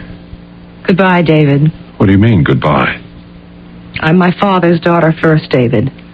That's all I want to say. You told her? Yes. It's not good to have secrets from your own family. Goodbye, David.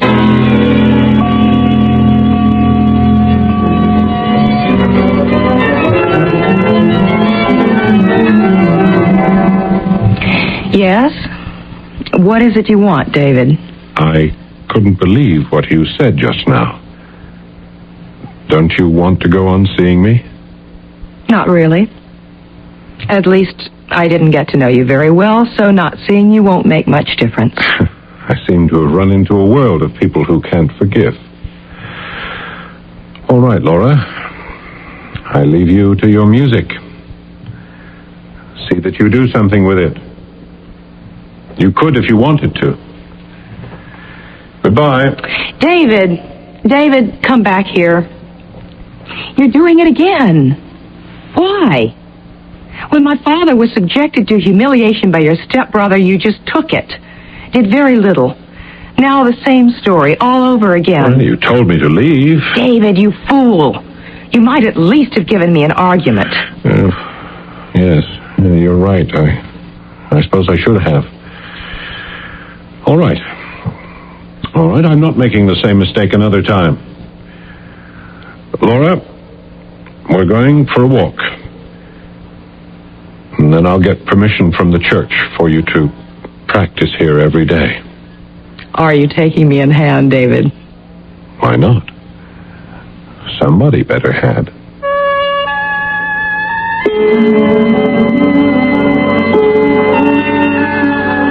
Two brothers, brought up in the same house, sharing the same early experiences, yet each taking a different road. Had they remained closer as they grew older, perhaps each could have helped the other, and their future could have been life for both. I shall be back shortly.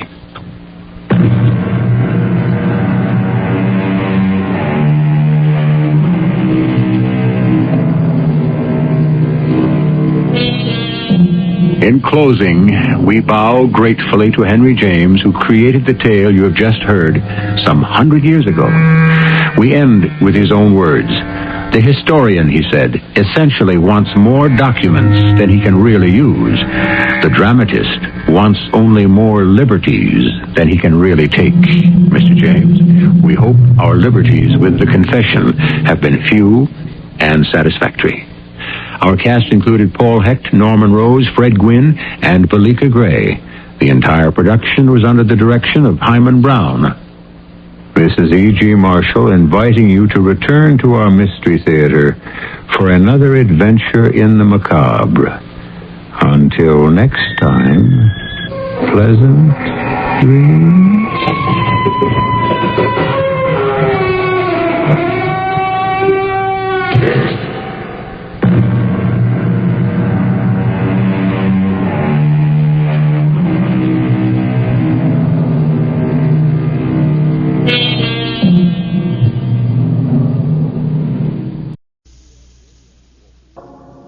The CBS Radio Mystery Theater presents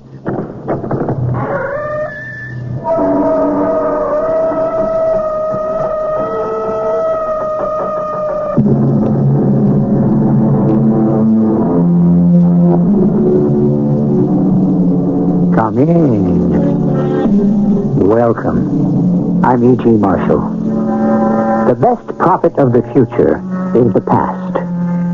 The past is the root. The present is the stem. The future is the leaf and the blossom, which may be another way of saying, as ye sow, so shall you reap. Of course, the problem is, so many seeds look so much alike. Maria, why? What did you just say? I said why? Why would you want to kill me? Kill you? I know you want to kill me. What are you saying? You pretend you don't know. Please, Frank. But you won't kill me. I'll kill you first.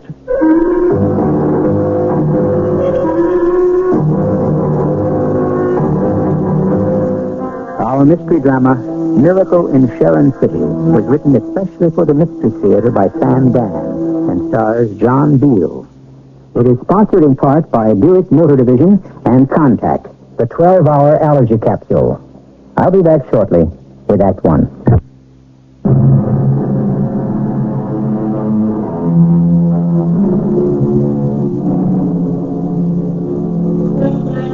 Beware, says the book, of false prophets, which come to you in sheep's clothing, but inwardly they are ravening wolves. Yes, and we should also be aware of the converse, the prophet, who comes to us in wolf's clothing, but inwardly is only a bleating sheep. Friends, let us begin this happy occasion by asking the Reverend Hurlbut for the blessing. Please rise. Dear Lord, we ask thy divine grace for all those who are gathered here. We offer our profound thanks for the blessings thou hast bestowed upon us. Surely we have gained favor in thy sight, and we shall strive to become a great city in thine hallowed kingdom. Amen. Amen. Thank you, Reverend. Friends, what an occasion. Has there ever been one like it in our entire history? And who do we have to thank for it? One man. We shall become a great city, a mighty city, and all because of the vision of Frank Spencer. Frank, I know you hate to make speeches, but you have to stand up here and take your bow. Thank you, Will, my friend. I know what this means to all of us, and I'm happy that I was able to play a part in making it happen. A part? Oh, Frank, you did it all. Oh, that was my job. That's why you elected me mayor. Friends, let me just say this. Driving back from Chicago this morning, I said to myself, we're going to become a new town. But I hope not too new. I hope we'll still be a place where everybody knows each other and likes each other. I guess you know what I mean. And now, since I have to open up the store at 7 o'clock tomorrow morning, I'm going to go home and get to bed.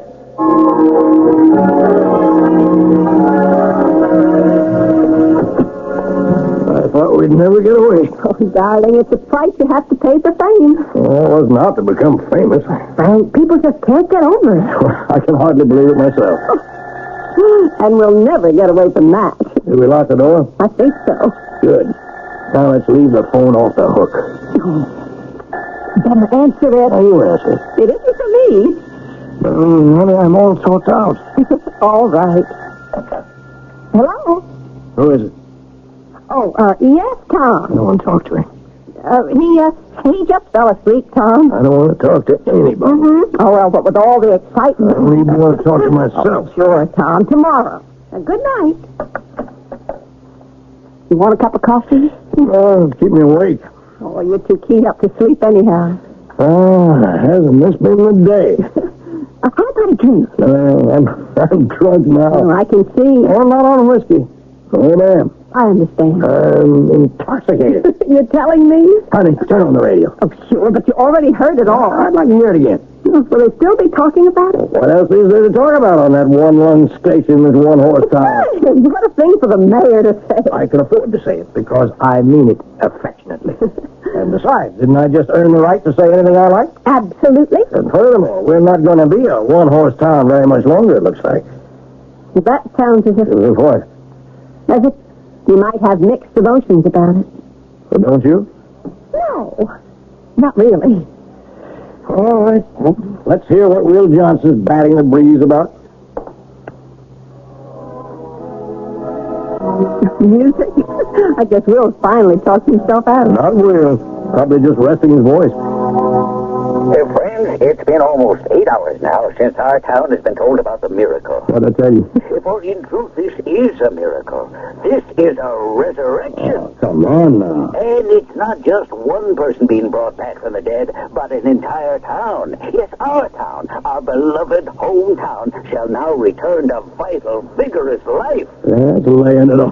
One man has done it. And friends, isn't this a monumental example of what one determined, courageous-minded man can do? One man, and one man alone. Turn it off, Maria. Well, by now you all know the story. But for any of you who may have tuned in late, I'll give you the full details of Frank Spencer's heroic exploit right after this word from Bruiser's Shoe Store. It's all a part of what you're going to be exposed to from now on, Frank. I hope not. Oh, come on. Don't tell me you're not enjoying it. Well, up to a point. It's just Just what? it's ridiculous, that's all. You take a guy, I don't care what he did, and you make such an out-and-out fuss about him. Well, nobody's that great. But what you did, Frank, was a miracle. Don't talk like Will Johnson. Well, in this case, Will Johnson's right.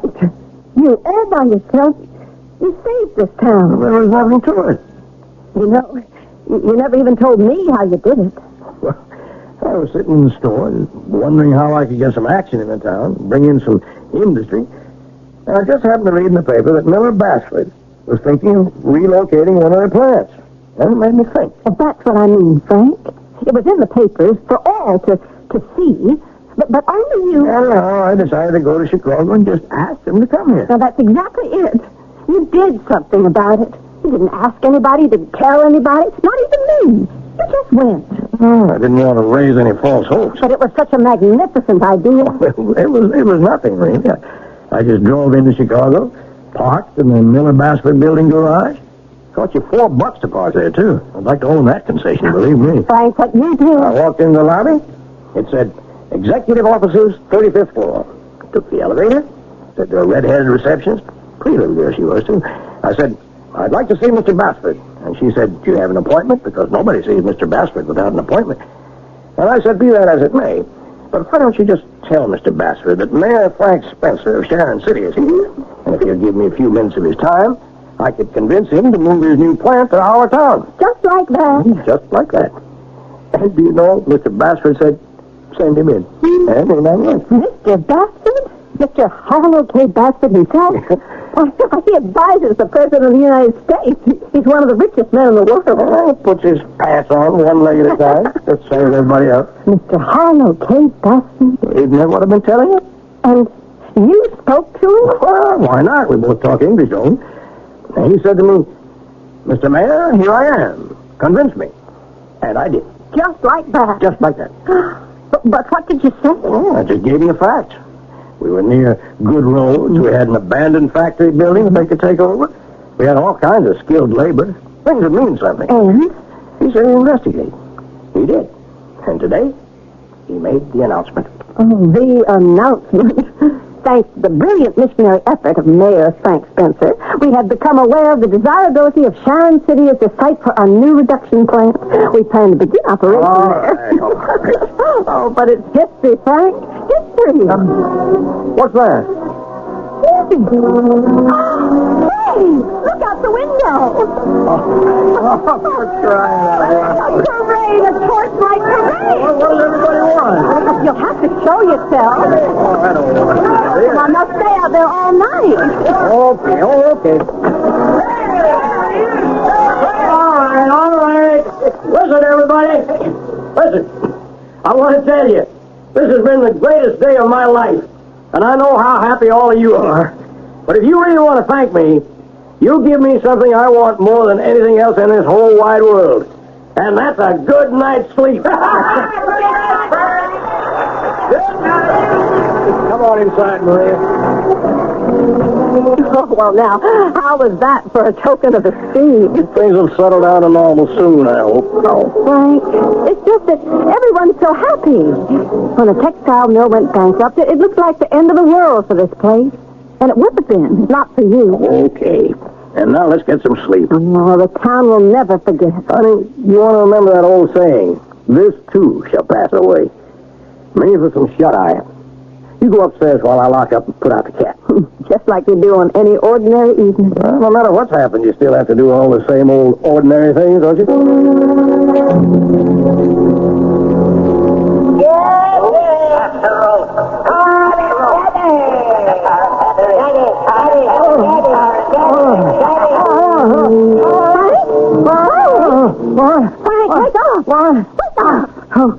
I'm up.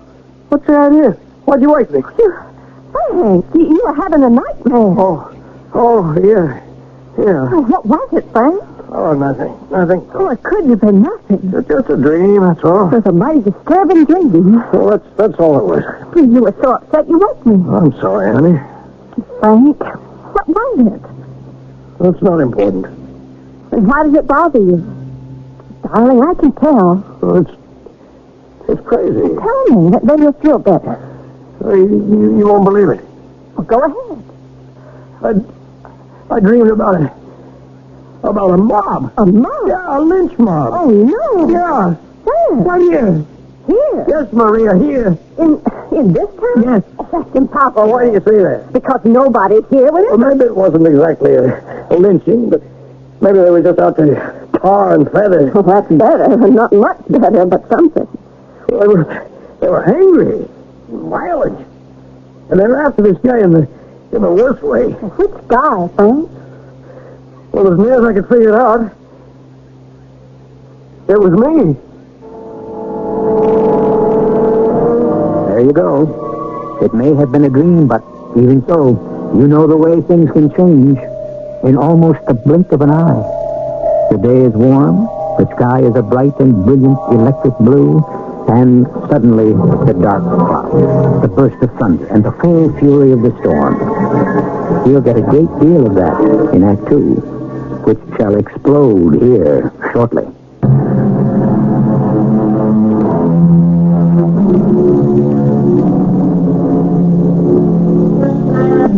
In the midst of life, we are in the midst of death.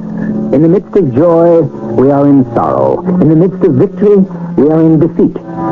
All are different shades of the same basic meaning. Life bewilders us with its kaleidoscopic changes. At peace with himself is that man who is never taken by surprise. You? Yes, Maria. They were out to get me. But that's... You were going to say impossible, weren't you? Yes. Nothing is impossible in a dream. Frank, even the wildest, weirdest nightmare follows a kind of logic. A crazy logic, but logic. Maybe. And a mob? Were they from this town? Yes, I recognize every one of them. Leading the pack was Will Johnson. Will Johnson? Yeah, and Tom Stander, Ed Morris. Your best friend? Oh, no, not even in a dream. Well, there it was. But you're a hero. You become, it may sound like blasphemy, but you're practically an idol. Why?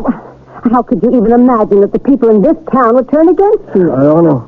Especially after today. Maria, today is going to disappear into time. It will recede into memory. Then it'll be forgotten. Never. It's human nature. That's the way people are. I cannot conceive of any set of circumstances which would make anyone in this town want to hurt you in any way whatsoever. I hope not. I hope not. And now I better get some sleep. I still have to go to work in the morning.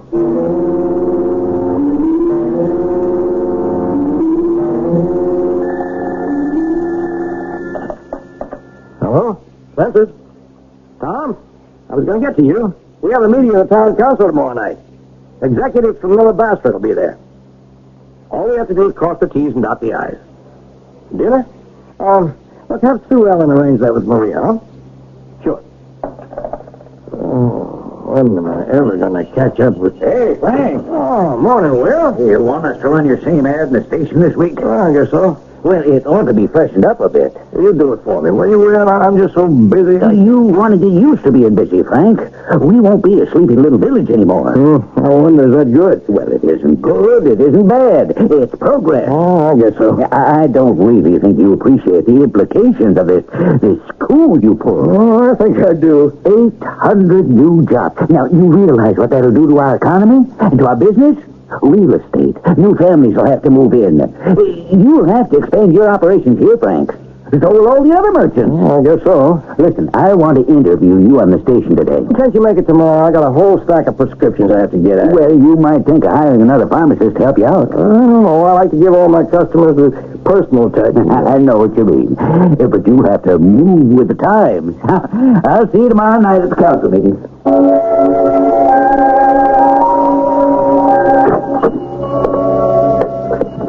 You must be Mayor Spencer. That's me. You said I'd find you in your drugstore. You found me. Yeah, I must talk with you. Well, we're talking. My name is Elwood Starbright. What can I do for you, Mr. Starbright? It's more than doing something for me. It's a matter of doing something for yourself. And for the entire town of Sharon City. Okay, what? The proposed Miller Bassford plant. It's become more than the proposed plant. It's now the actual plant. No, Mr. Mayor. No. That plant, it must not be permitted to come here. What are you saying? You must prevent it from coming. What? You must do everything in your power. I'm giving you fair warning. Don't let it come here. Why are you saying this? It'll poison the town. Poison? Believe me. How will it poison the town? Oh, Mr. Mayor. Give me some facts. Facts? Yes, facts. I didn't go looking for a dirty factory. I was careful to choose an operation that was absolutely clean from an environmental point of view. After all, I have to live in this town. That's why I'm talking to you. But you're not saying anything. Nothing from that plant will poison the air or pollute the water. Well, it will do worse. It'll degrade the people. Degrade? Morality will deteriorate. Oh, what you're saying is that we'll lose the small-town virtues. I'm aware of that myself. Yeah, you're a fool. Probably. But you'll have to excuse me. I'm not talking in the sense of pure ethics. This is chemistry. I still don't know. In the reduction process of this particular Miller Bassford product, you get a chemical called amphoran. Never heard of it. Of course, I'm not an expert. It's an odorless, colorless vapor. It's released into the air. Prolonged exposure brings out... it brings out, if I can state it simply, the worst in people. I still don't understand. People lose inhibitions. They become violent, even homicidal. This entire town, after a while, 10, maybe even 5 years, could suddenly lose control of itself. Oh, aren't you just... You could have an orgy of violence, murder, unbridled destruction. People on the streets in their homes turning on each other for no reason, no motive. How do you know that? I worked for Miller Bassford. I was chief of research. I tested amphoran on laboratory animals. Well, that doesn't... That doesn't what? Prove anything. I introduced amphoran into a hutch of rabbits. Rabbits, mind you. Within a month, the rabbits were transformed into savage, murderous creatures. Yes, but that was... They killed each other off.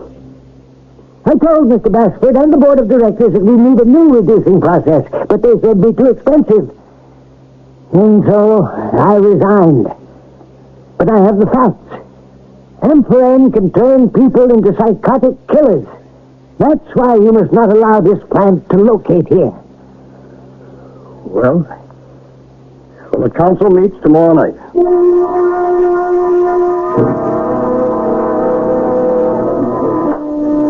Meeting's going to order. As mayor of Sharon City, I call this special meeting to act on a request for a permit from the Miller-Basford Corporation of Chicago, Illinois, to conduct a manufacturing plant in Zone B. Now, have all members of the council been furnished with a copy of said request? Yes, we have. Anybody who hasn't?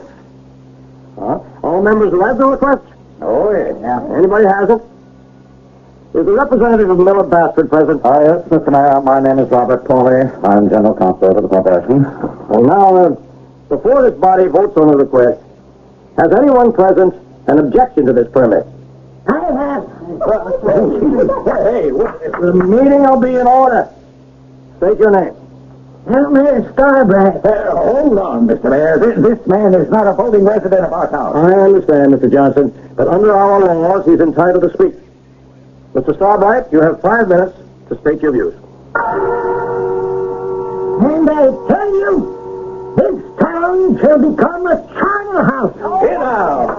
The meeting will be in order. Mr. Chairman, I wish to apologize to the representative of Miller-Basford, Mr. Pauley, for this gratuitous insult. I move we call the question. You mean you don't even want to discuss it? Throw that bum out of here. Mr. Chairman, Mr. Pauley, serious charges have been leveled against my company by a former employee. I wish to clear the air. Mr. Starbright, when you told the board at Miller-Basford of the existence of this amphoran, what did they do? You know what happened? He disregarded my request to remove it from the reduction process. Aren't you disregarding an important step? No, Mr. Pauley. I asked. They refused. No, but what happened in between? Isn't it a fact that extensive lab tests were performed which showed that amphoran is harmless to humans? Those tests were bought and paid for by Miller-Basford. Mr. Starbright, isn't it true that you had a serious argument with Mr. Basford about money and position? Didn't you demand that you be made a vice president? Yes, I did. And didn't you resign because you were turned down? No. I felt that Mr. Basford did not give research the respect or the importance it deserves. I felt it was because it didn't cost him enough. That's why I demanded more money. The fact is, you didn't get it, and you quit. I quit because of amphoran. Mr. Mayor, I move we call the question. No, listen to me. Oh, get that out of here. Hold it. Whatever you want to think of me, don't anyone call me a nut. I have honorary degrees from universities in 6 countries. I have patents on more than 300 chemical processes. I have written for all the leading journals. I'm a member of all the important professional societies. Mr. Mayor, he's out of order. I'm the only person in this room who knows anything about order. I move we call the question. Let's vote. Come on. The meeting will be in order. Mr. Mayor, can we vote on the permit? Yes. That's the issue. Yes, I understand that. Well, then what's the problem? Our problem, Will, is the matter of the record. Record? What record? The record will show that an objection to the permit was raised by a nut. It was raised by a man who happens to be, whatever you want to think of him, he happens to be an important and distinguished chemist. Oh, come on, Frank. What if there should be something to what he says? Well, Frank, are you crazy? Will, and the rest of you, can we afford to take a chance? Even if it's 1 in a million. Frank, we'll get you off the hook. Just call the question. We'll vote. Oh, well, I won't do it. In that case, why, we can just vote you down. Yes, you can, but not now. Town charter rules call for a 30-day delay before you can override the mayor on granting a permit. Well, then we'll vote to suspend the rule. You can't do that without a town-wide referendum. We'll go out right now and knock on every registered voter's door and have it within 2 hours. You could, but you can't conduct a referendum unless you publish a notice to that effect 45 days in advance. Frank, what do you want? Will, and everybody, all I want is to get some independent laboratory to test this amphoran thing and just give us an opinion. How long can that take? A couple of days?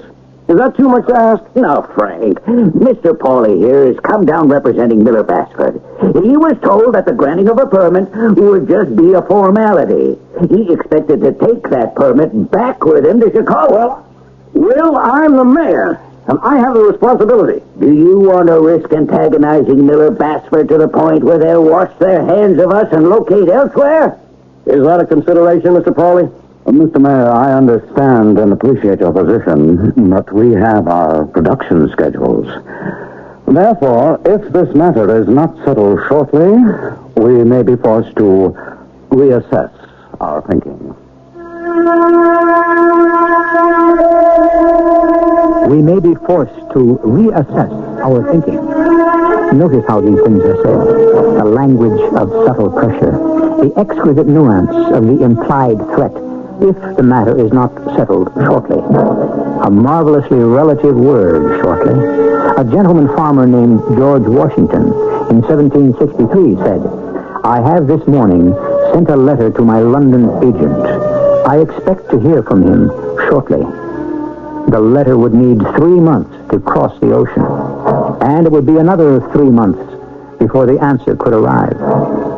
Shortly. It all depends on when you lived.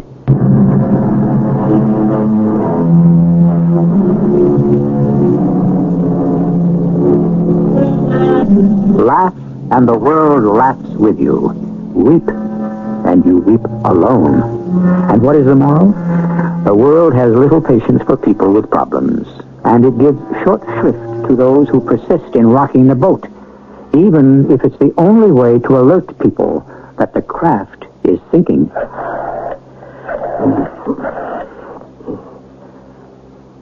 Miss Jorgensen? Frank Spencer at the drugstore. Just wanted to let you know your prescription's ready. Oh. Are you sure? Well, if you want to cancel it. Miss Jorgensen? Miss Jorgensen? Yeah. Frank? Oh, hi there, Emma. Busy? No, I wouldn't say I was busy. I thought you had a whole backlog of prescriptions. They kind of disappeared on me. I've been getting a lot of calls. I would imagine.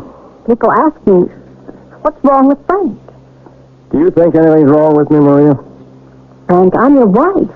That really doesn't answer the question. What do you want?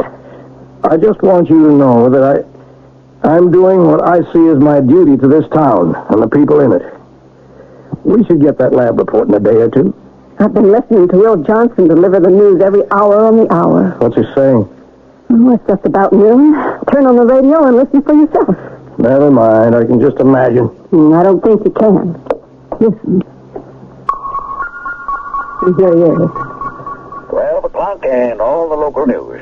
The only important news is still this absolutely mysterious intransigence on the part of Mayor Frank Spencer to okay the Miller Bassford plant.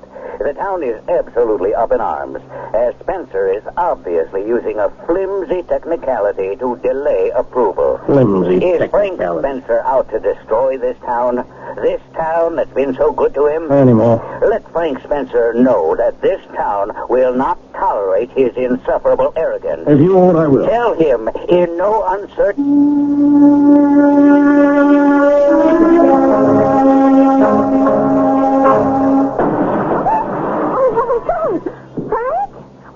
I'm up. I heard it. What was it? I guess somebody threw a brick through the window. What? It sounded like the living room window downstairs. Frank, what are you going to do? What do you want me to do? Sign the permit. I'm not letting anybody scare me, Maria. I said I would wait for the lab report. You want to wait until somebody burns down the house? Do you believe that could happen? Of course I believe it. I guess you do. And yet just a couple of nights ago, I had that dream. That nightmare, whatever you want to call it. Please, Frank. Now, face it now. Remember what you said? I do. You said you couldn't conceive of any set of circumstances which would make anyone in this town hurt me in any way. Frank, now I'm really frightened. So am I. Oh, then why don't you sign the permit? I think it's become more than just a permit. Much more.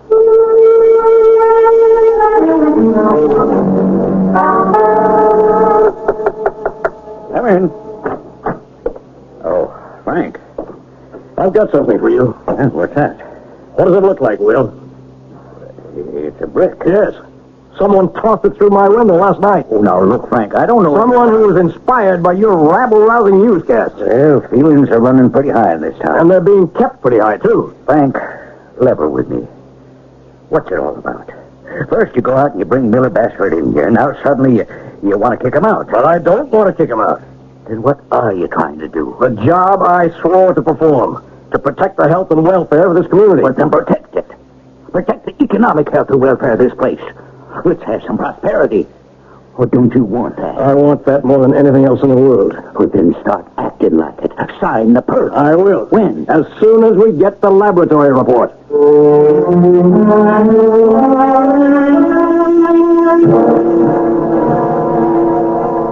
Frank, Maria asked me to come by. Hello, Reverend. You didn't come to see me, so I came to see you. Well, I'm glad you're here. About the Miller-Bassford permit. Now, don't tell me you want me to sign it, too. Now, I want you to tell me, if you can, why you feel the way you do about it. I thought I made that absolutely clear at the town meeting. Are you telling yourself the truth? What truth? Is this the truth? You tried to help the town by bringing in a factory. It was a bold and brilliant stroke. When it was done, you were suddenly assailed by a feeling of despair. I don't know why you say that, Reverend. Well, it's normal. It's natural. Many people who perform a heroic deed experience a feeling of depression afterward. Why would I? Because it's easy to believe that this has been the peak, the climax of life. It can never be duplicated. There are no worlds left to conquer. Well, I don't think that's what... So, they become vulnerable to all kinds of depressing thoughts. Reverend, you begin to think of the implication of the factory, of the sweeping changes it would bring to the town, and perhaps you don't like them. Well, I admit that, not all of them. Hundreds of new jobs, new people, strangers. Spencer's drugstore would no longer be an intimate little pharmacy, but a large, gleaming emporium of chrome and plastic. Well, I think... We cannot prevent change, Frank. It has to come. Our task is to try to make it as conducive as possible to a life of decency. Reverend, you know what I've been subjected to. Yes, I know. And I've spoken out against it. But people are human. You've hit everyone in the most vulnerable spot of all. The pocketbook. Yeah, no. Well, as soon as the report from the lab arrives... It has already arrived. It what? The independent lab report. And the findings are inconclusive. How do you know that? It's all over town. But no one had the right to examine that report until It was addressed to the municipality of Sharon City. The town clerk had the right to open it. Inconclusive? What does that mean? It means there is no evidence that amphoran is harmful to human beings. But it also means that it might be. Frank, all of life is a risk of one sort or another. Miller-Bassford is a reputable concern. They wouldn't knowingly use a dangerous substance. But inconclusive. I am asking you to examine your heart and search your soul and determine your motive. What do you think my motive is? That's not for me to say.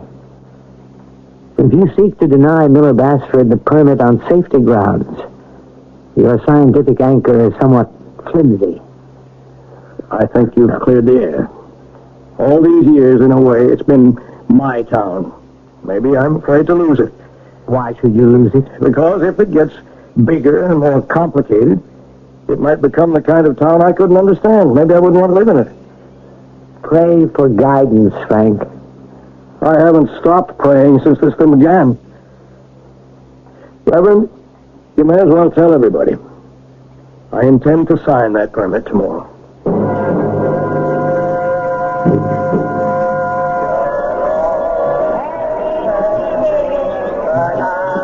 Happy New Year, everybody. Happy New Year. What's wrong? No. Mike, wake up. What? Oh, you're having a nightmare again. What was it? We were at a New Year's Eve party, I think. That should be a happy occasion. Why did you sound so terrified? Well, it was kind of a weird party. Weird? Yeah, you had white hair. Oh, I don't know. It was just crazy. Scary. Darling, just forget about it. With all our friends. Why was it all So frightening. No, you have to get your rest. Big day tomorrow. What's his name? Paulie is coming down from Chicago for the permit signing ceremony. Yeah. Frank, everything's all right again, isn't it? Sure. Darling, what's the matter? Tell me. Nothing. Frank. I discovered it's dangerous to tell people what you really think. Even your wife. No, Frank, I admit. Well, what could I think? Only that you'd gone crazy. It's all right. No, Frank, it's not all right. But it's the way things are. Are you unhappy about signing the permit? Yes. Why? Well, I'm not exactly convinced, not entirely convinced, that this Amphoran thing is safe. Frank, Elwood Starbright, he's obviously a nut. We're betting our lives on that premise, aren't we? Don't put it that way. Well, suppose he isn't a nut. The man has excellent credentials. Well, he also has a grievance against the company, which could influence his judgment. 10 years, he said. Or even 5. Yes, 5. 5 years from now, we could all turn into raving, bloodthirsty killers. Frank. It couldn't happen? It's far-fetched. Far-fetched. But that word is obsolete. It belongs to an earlier day, a more simple, rational time. The way things are now, so mixed up, out of control, drugs, poisons, chemicals, just seem to run riot. Anything can happen. Darling, try and get some sleep. Oh, no. What? I don't want to go to sleep. I'm afraid. Afraid? That dream. A dream? Maybe it isn't a dream. Maybe it's a vision. Do you know what you're saying? I know what I'm saying. Maybe I'm seeing something. Frank, listen. So what? I've listened to you. I've listened to all of you. But nobody listens to me. Well, I'm trying to listen, Frank. Forget it. Go to sleep. No, I don't want to sleep. I never want to sleep. I don't want to see what I know that I'm going to see.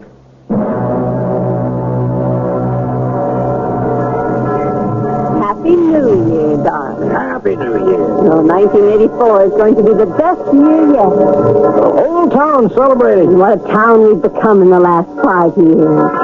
Frank, I don't want to bring this up, but do you remember what you were afraid of 5 years ago? Oh, what are you talking about? Look outside. People are shooting at each other. Hey, are they all crazy? They're not crazy. Crazy about killing. Leah. I'm going to kill you. No. Kill everybody. Burn down the town.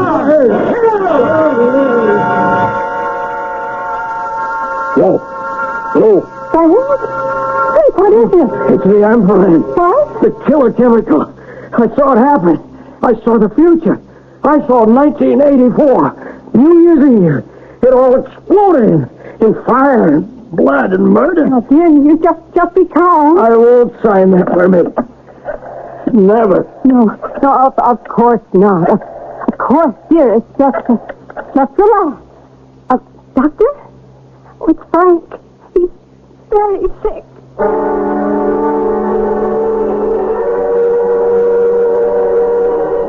Darling, the doctor says that if you keep calm, you can be out of here in a week. Especially if you don't have any more of those nightmares. They're not nightmares, don't you understand? They're visions of the future. You're becoming excited again. I understand the permit has been signed. I heard about it on the radio. And the mayor's Crazy. incapacitated. The charter calls for the chairman of the council. Will Johnson signed. Oh, Frank, everybody's rooting for you to get better and come back. Take your place again in the town. My place. Will you come back? Yes. I'll come back. Frank, that's wonderful. In about 5 years. Make it 6. Provided there's a town to come back to.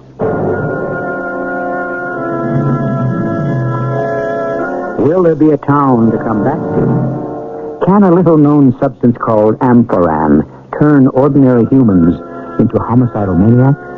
Well, we're like Mayor Frank Spencer. We'll wait 5 years and find out. But you'll only have to wait a few moments for my return.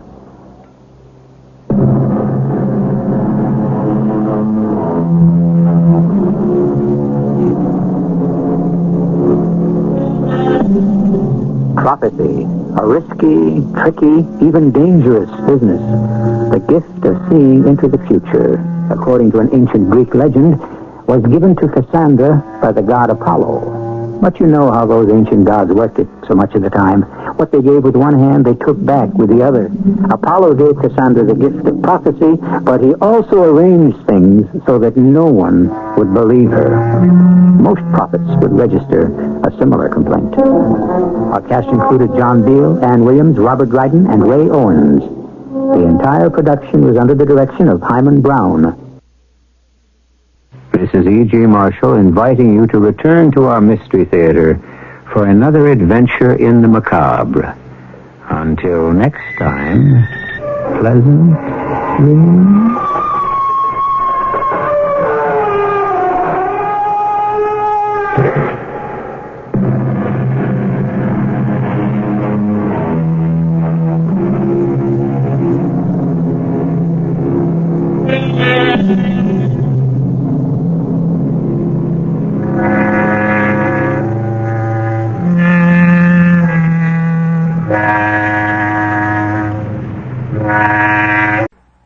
And now, Mystery Theater.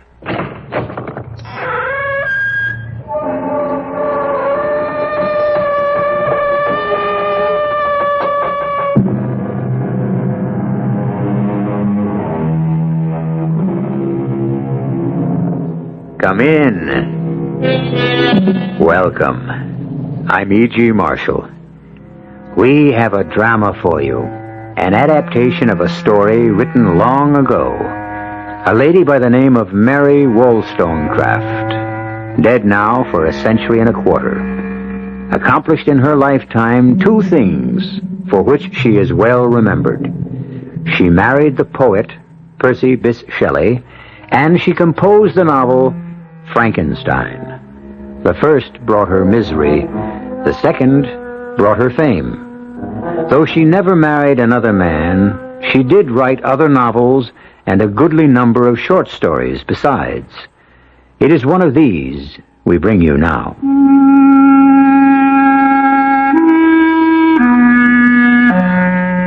Why tell a tale of impious tempting of providence and soul-subduing humiliation? Why? Answer me, you who are wise in the secrets of human nature.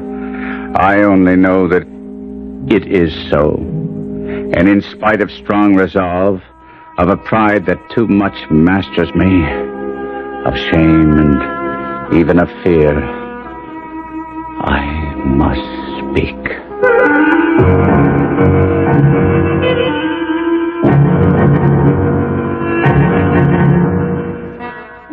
Our mystery drama, The Transformation, was adapted especially for the Mystery Theater by Elspeth Eric and stars Kevin McCarthy.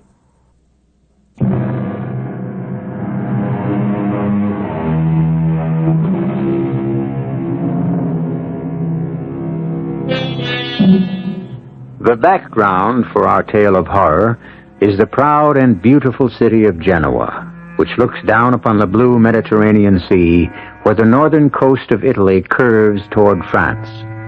It was in Genoa that our hero was born, and on the shore of that sea that his strange adventure, or should we say misadventure, began.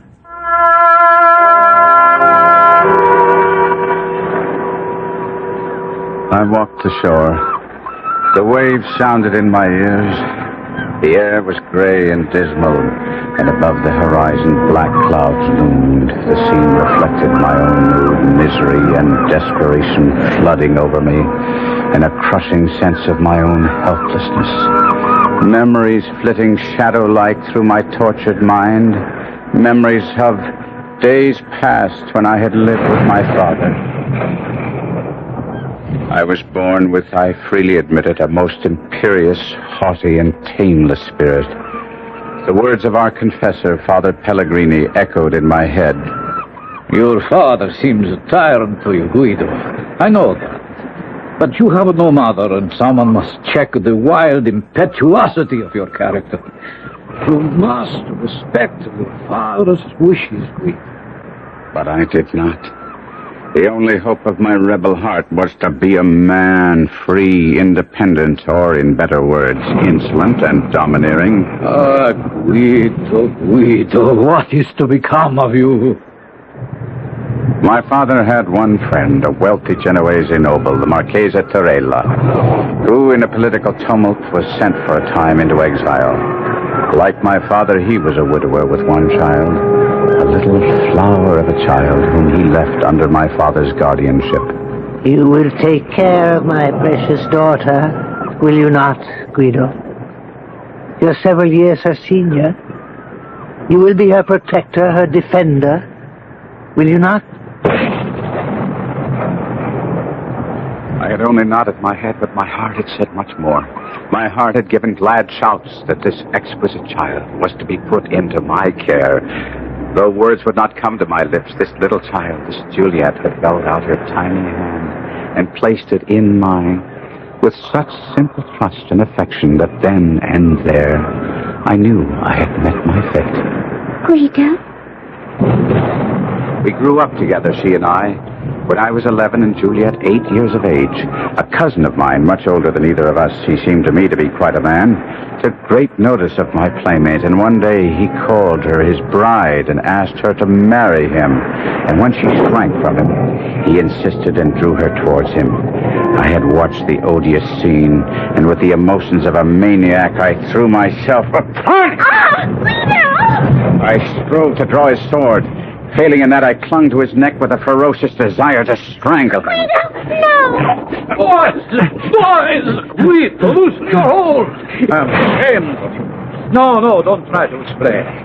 I know the bully was trying to force himself on our little Juliet, and I know you had to come to her aid, but Guido, had you not been too small to draw his sword from his scabbard, who knows what you might have done? Father? Your actions were a great sin. Come with me to the chapel, and we will pray for your impetuous soul. This I did. And that very night I returned to that same chapel, holding little Juliet by the hand, and in that holy place I profaned her child's lips with an oath that she would be mine forever, forever, only mine. Well, those days passed away. After a few years, the Marchesa Torella returned from exile and became wealthier and more prosperous than ever. When I was 17 and Juliet a blossoming 14, my father became gravely ill.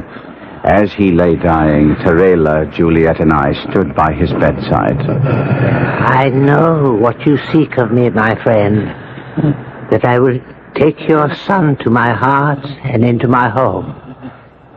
You have my word on that. But there is more, is there not, my friend? Yes. You wish me to bestow upon your well-loved son the hand of my equally beloved daughter. That is your wish, is it not, my dear friend? And so it was done. The beautiful child I had so loved from childhood was promised to me against the day when I should be so situated as to claim her for my wife. And now on the rocky and rain-swept shore, as I walked bent over against the rising wind, the memory of these early feelings returned to mock me, torture me, drive me to a distraction I thought I could not bear. My dreams had vanished. Hope had abandoned me. I had been willing to die there on the shore, to let the rain and the cold congeal my blood and freeze my marrow and end at last a life which had become unbearable. Then, all at once, a gigantic flame pierced my eyelids and made me lift my head to look seaward. The spot where I knelt was locked on one side by a rugged promontory. Round this cape suddenly came, driven by the wind, a vessel. In vain the mariners tried to force a path for her to the open sea, but the fierce gale drove her on the rocks. With a frightful shock, the vessel dashed upon her unseen enemy. In a brief space of time, she went to pieces. I covered my face with my hands and wished with all my heart that I could have sunk beneath the waves with those unfortunates. Then, all at once, I looked up. Something was floating towards the shore. Was that a human form? A human being bestriding a sea chest? A fellow creature saved from a watery grave? Was it human? Surely never had such existed before. A misshapen dwarf, I could see it now, with distorted features, a torso as wide as it was long, legs thin as threads and extending an inordinate distance from his body. His arms were the same, and the hands that dangled were tipped with pointed nails that were black all over. By Saint Beelzebub, I have been well measured, and by the feast, here is another ally of the Mighty One. To what saint did you offer prayers, friend, if not to mine? Now I could see his face. God in heaven, his face. His head sloped back from his eyes so sharply he could be said to have no forehead at all. His hair was black, as were his eyes, but long and growing unevenly over his shriveled pate, and from the backs of his hands, from his legs, and even from the... What a noise the big ocean makes! The waves disturb me. I will have no more of any of my rowing.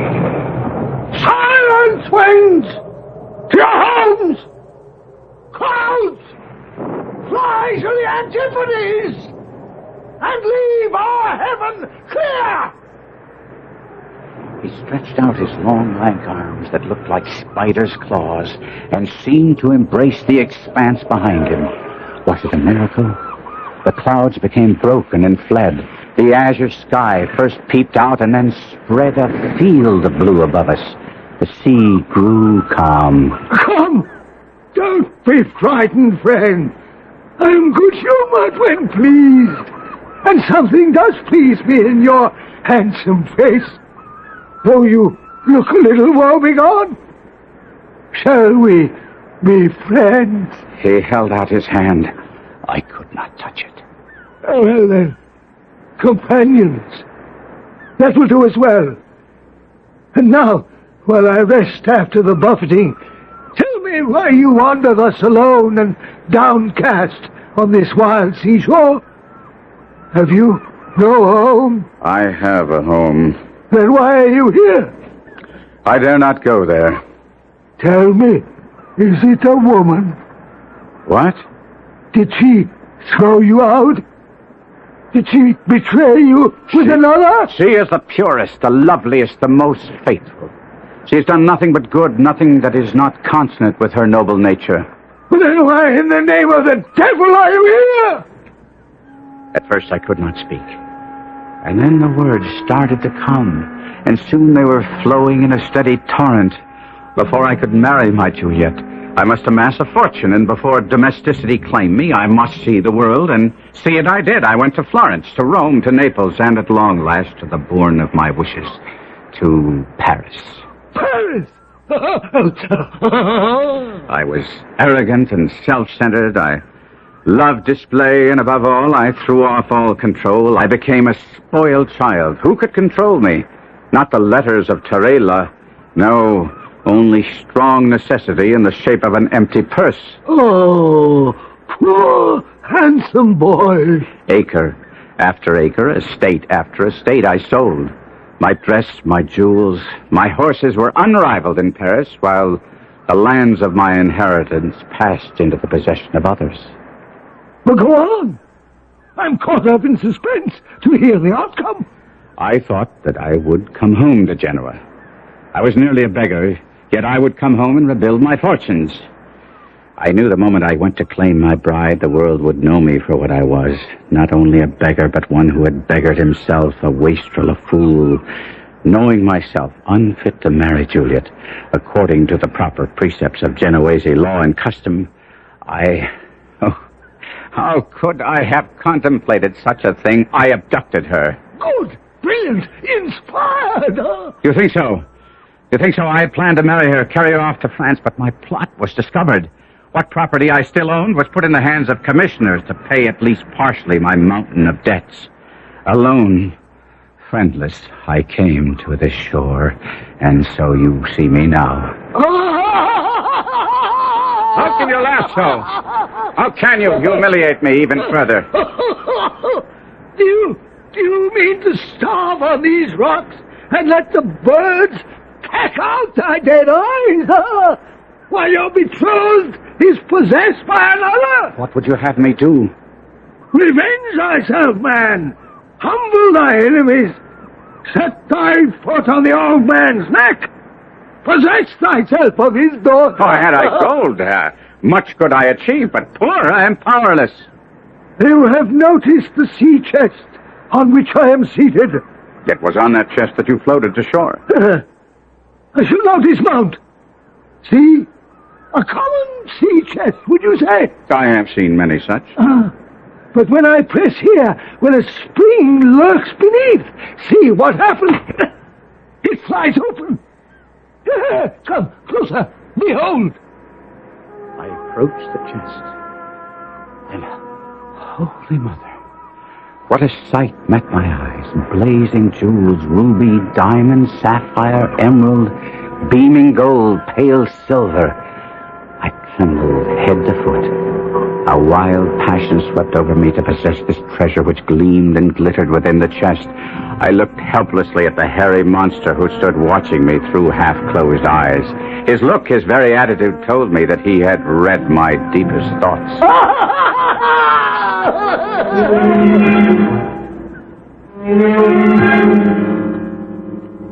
Can it be that from horror comes beauty? Can hope be born of despair? Even as the winds die down, the thunder ceases, the waves subside, and the wind quietens, there comes the suggestion, only the suggestion, mind you, of the sun's revival, the heralding of a clearer day and a fairer sky. We will be back shortly with Act Two.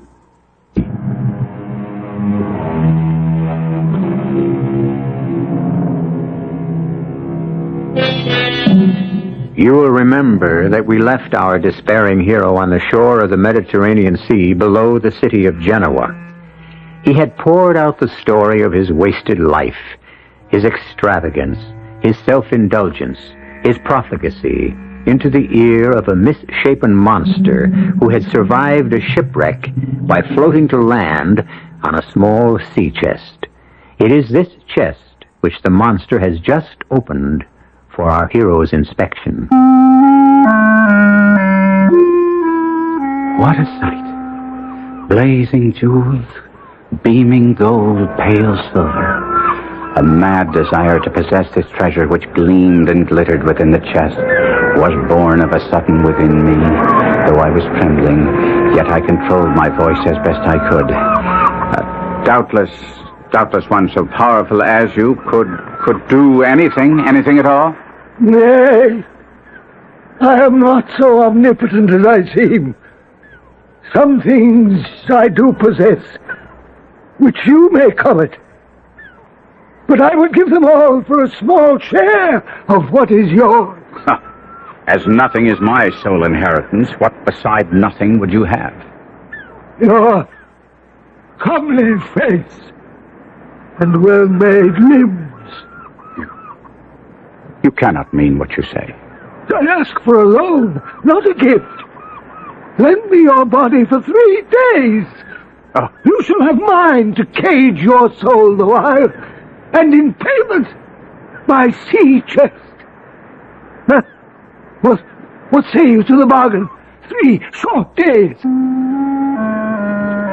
It may seem to you, listener, incredible that I should lend my ear to this proposition, but in spite of his unnatural ugliness, there was something fascinating in a being whose voice could govern earth, air, and sea, and I did feel the keenest desire to comply. For with that chest, I could command the world.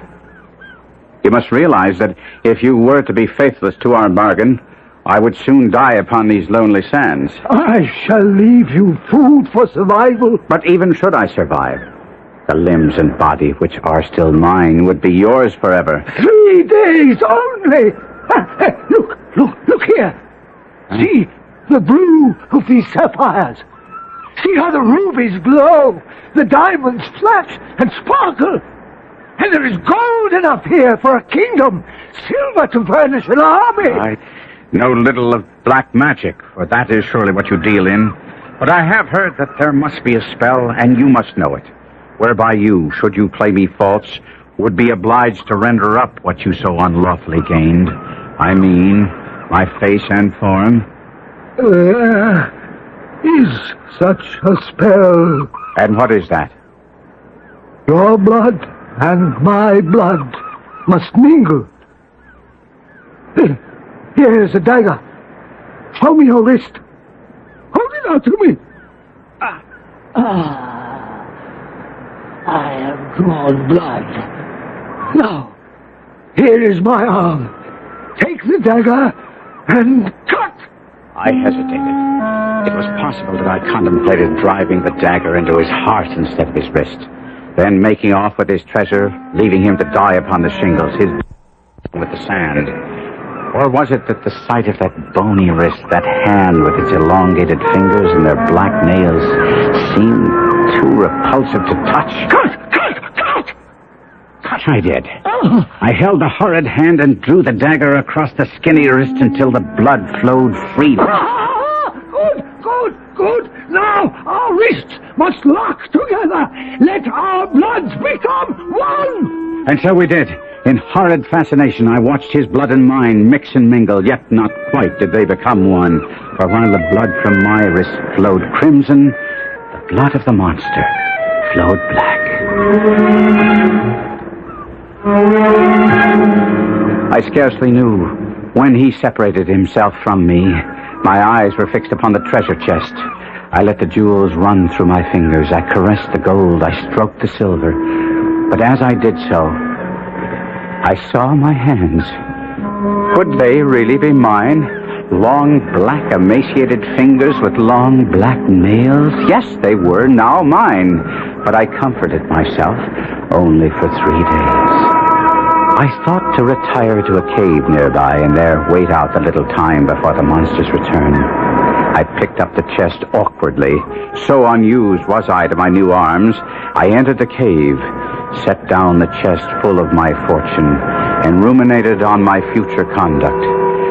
I felt a surge of joy, of confidence, and a glad cry escaped my lips. Thank you, my Lord God! Oh, horror of horrors! The voice was the voice of the monster. He possessed not only my face, my limbs, but he had taken my voice itself.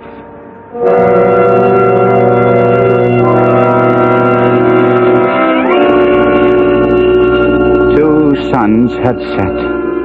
The third dawned, slowly paced the bright orb up the eastern sky. Long it lingered in the zenith, and still more slowly wandered down the west. It touched the horizon's verge. It was lost. The evening star shone bright. I thought to myself, he will soon be here. And for the second time I shouted aloud for joy. At last! At long last! But he came not. By the living heavens, he came not. Night dragged out its weary length, and the sun rose again on the most miserable wretch that ever upbraided its light. I dreamed that I was at Juliet's feet, and she smiled and spoke my name. Guido. She had seen my transformation. I awoke with the agony of the nightmare upon me. I would on the instant return to Genoa. That was my resolve.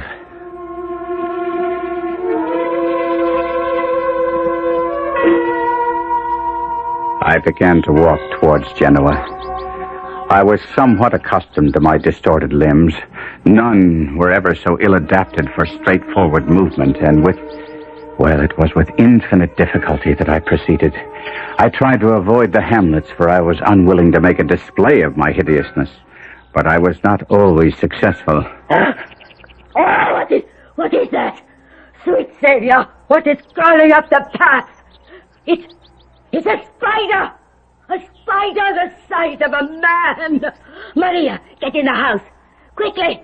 Quickly! I had the wild notion that I might beg at her house for food, for I had brought none with me. But I understood immediately that there would be no food here. No help of any kind. Wait, Maria! Hand me my broom! Be quick! It's starting to run! Give me my broom! With my spindly arms wrapped around my tiny head and my long, crooked limbs carrying me away from her as fast as they were able, I escaped the enraged woman. I stumbled up the cliffs, searching for a cave where I could hide my repulsive body, and I lay panting on the rock. Below me, the splashing sea, the quiet sand, and above, the blue sky of heaven. Bruised in body and broken in soul, I slept.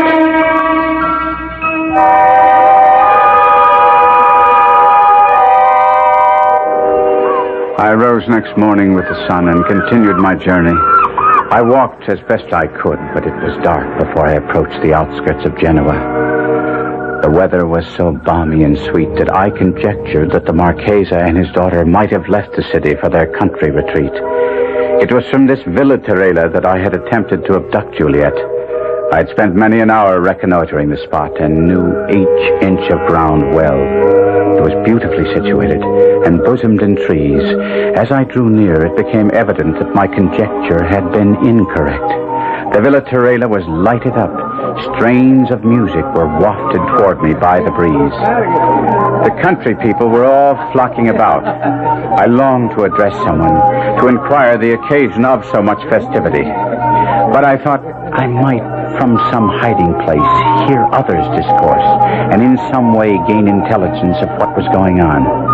So, entering the walls that were in the immediate vicinity to the mansion, I found one dark enough to veil my excessive frightfulness. There, amid the shadows, quivering with fright and dread, I heard footsteps. 2 pairs of footsteps approaching along the gravel path. A beautiful night for the gala, Father. A happy omen of tomorrow's ceremony, Marchese. I do believe it will be a blessed union, Father Pellegrini. Do you not? By all the saints, my friend, I sincerely believe it. Guido has changed, Father. He is truly penitent, truly reformed. I feel that. He is the prodigal returned, Marchese.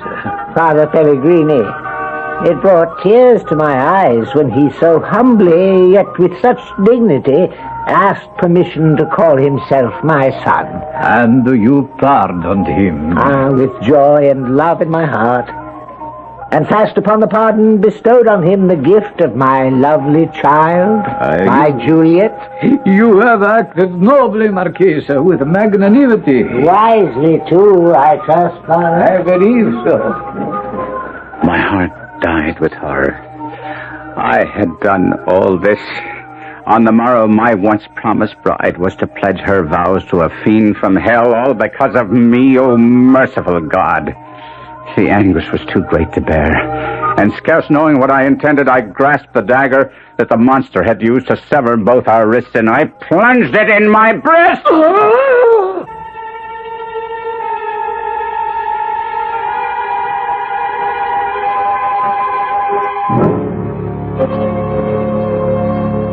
Where does the devil live?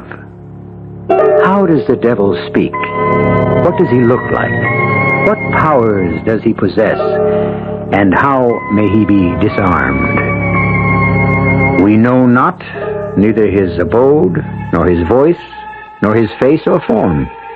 Yet, since the inception of the race, we have believed that by some supreme effort he can and must be driven off. We shall return shortly with Act 3.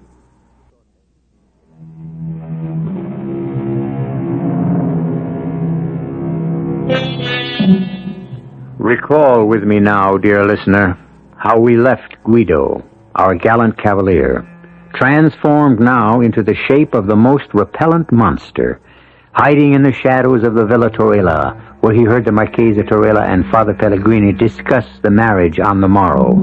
His long-loved Juliet was to marry the monster who now appeared to be, and everyone believed to be, Guido himself.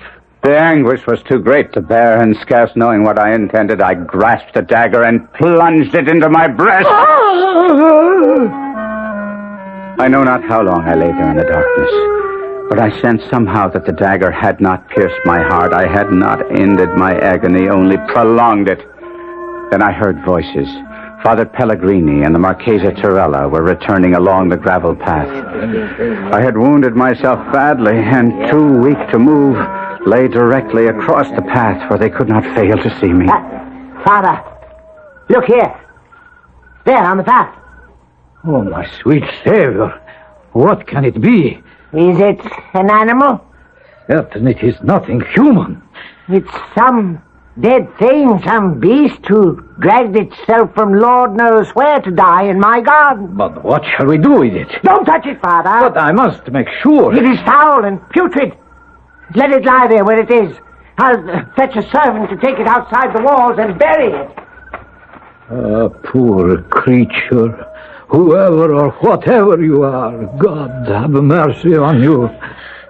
Oh, what? Did I see you still? Is it possible to... Do you still live? There, you moved again. You need the doctor for Reg. Hold fast to whatever life is in you, and I will return. My wretched body had somehow, without my wishing it, responded to the kindness I heard in Father's voice. Despite my self-inflicted wound, I somehow raised myself and staggered toward the villa. Wild thought races through my brain. Could God permit the foul union slated for the morrow? I hid myself among the trees. The garden grew deserted. The gates were closed. I staggered about and came under a window. Well did I know it. A soft twilight glimmered in the room. The curtains were half drawn. It was the temple of innocence and beauty. I saw Juliet enter, approach the window beneath which I lurked. Oh, she clasped her hands. She raised her eyes to heaven. Guido. Mine own Guido. Then, as if overcome by the fullness of her own heart, she sank on her knees. Oh, Guido. My only love. What joy the dear Lord has conferred upon me. Oh, let me live only for my life's love, my Guido. My best beloved. I heard a step, a quick, firm step, and soon I saw a young man richly dressed, young and graceful to look upon. Yes, by heaven, he was handsome. He had the lithe body, the fine features of oh, God in heaven, of myself. I crouched closer. The youth approached. He paused beneath the window. She arose, and again looking out, she saw him.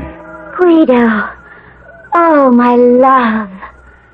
The guests have gone. My dearest, you must go too. It is not seemly that we should be together like this until after tomorrow's happy meeting. I will not go. Ah, sweet, could I press one kiss upon thee, I could repose. And then he approached, and I thought he was about to clamber into her chamber. I had hesitated not to terrify her. But now I was no longer master of myself. I rushed forward and threw myself upon him. I cried. Oh, loathsome and foul-shaped rebel! Heaven protect us! The dagger was in my hand. I knew that soon the monster and I would be separated. In the midst of my frenzy, there was much calculation. I must fall upon his sword that he did not survive. I cared not for the death blow he might deal against me. I saw his villainous resolve to do this in the sudden thrust he made at me. I threw myself on his sword, and at the same time plunged my dagger with a true and desperate aim in his side. We fell together, rolling over each other, and the tide of blood that flowed from the gaping wound of each spilled on the grass. And in the moonlight I saw that my wound shed blood that was crimson, while from the gash I had made in his side flowed blood that was black. More I saw not, for I had fainted.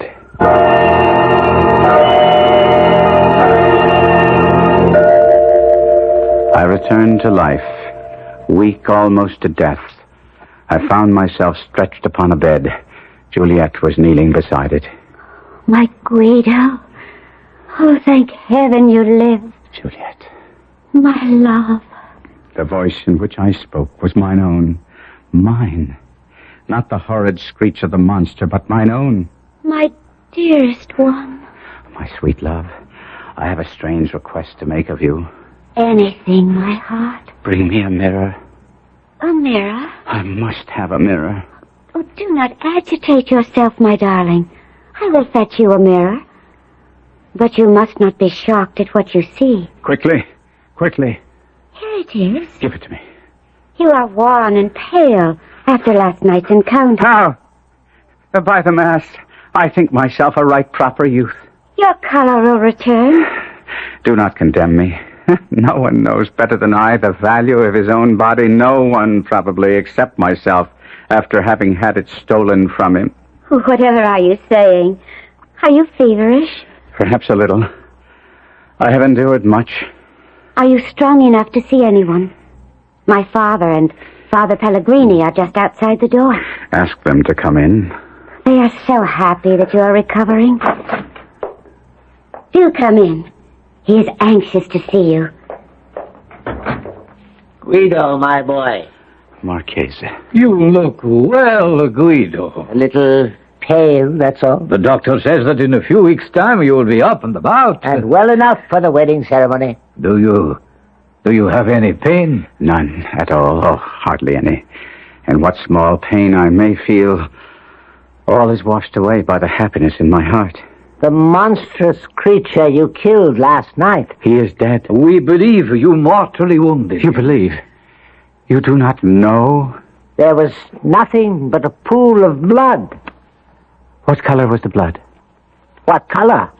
Why, scarlet red, like any blood. Why do you ask? No reason.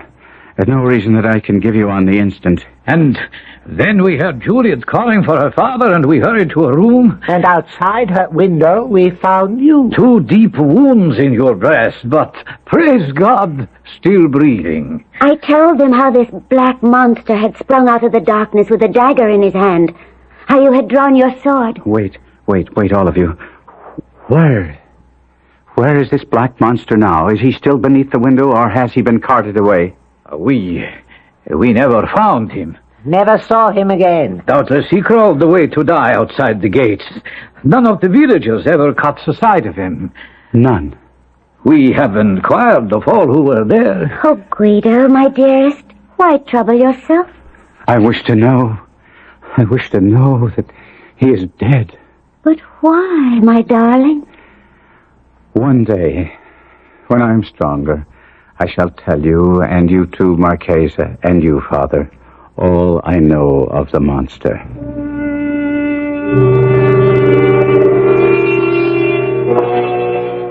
And so I did.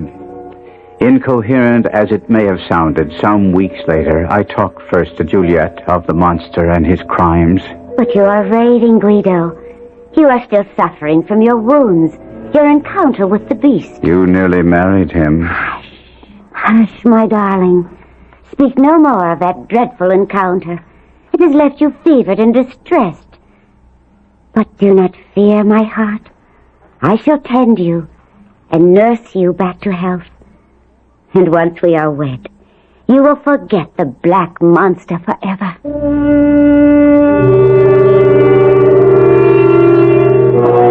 I did not forget so quickly. I talked next to my future father-in-law, the Marchesa Tarella, who gave more credence to my story. It was the fiend himself, Guido, there can be no doubt. Ah, what a trickster he can be. We all know that. Indeed he can. I find it credible, although I confess it stretches my belief, that he could steal your body from you and come here in your guise. He did, sire. He did. Yet he came so humbly, so penitently. He asked my forgiveness for his sins in such a straightforward way. I confess he took me in completely. Sire, will you believe me when I tell you that what he did is what I would have done? Once I recognized the folly of my ways, will you believe me that on that sandy shore I cursed myself 1,000, 1,000,000 times over for my overweening pride, for my insufferable vanity, for my stubborn egotism? Will you believe me, sire? My son, With all my heart, I believe you.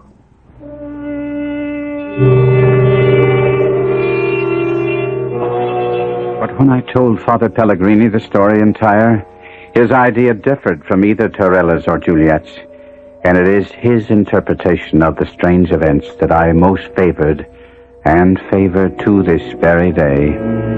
I am of the opinion, Guido, that it was not the fiend, nor any demon, who made the fateful bargain with you that day, your body in exchange for his wealth.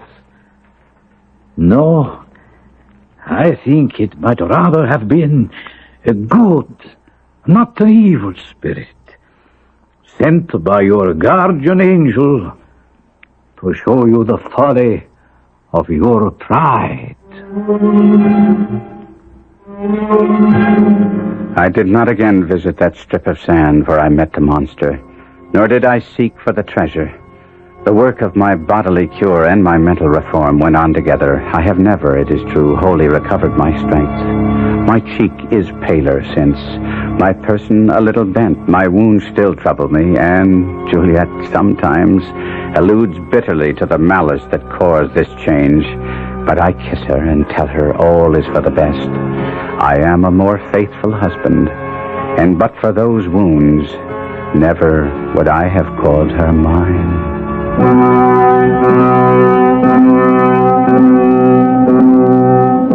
Which interpretation of Guido's story do you favor? Juliet's? The Marchesa Torella's? Or Father Pellegrini's? Was it all the product of a fevered brain? Or was the monster in truth a demon from the netherworld bent on destruction? Or was he sent by Guido's guardian angel, a kindly spirit in hideous disguise, to restore to the young man his sanity and good judgment? We leave it to you. I'll be back shortly.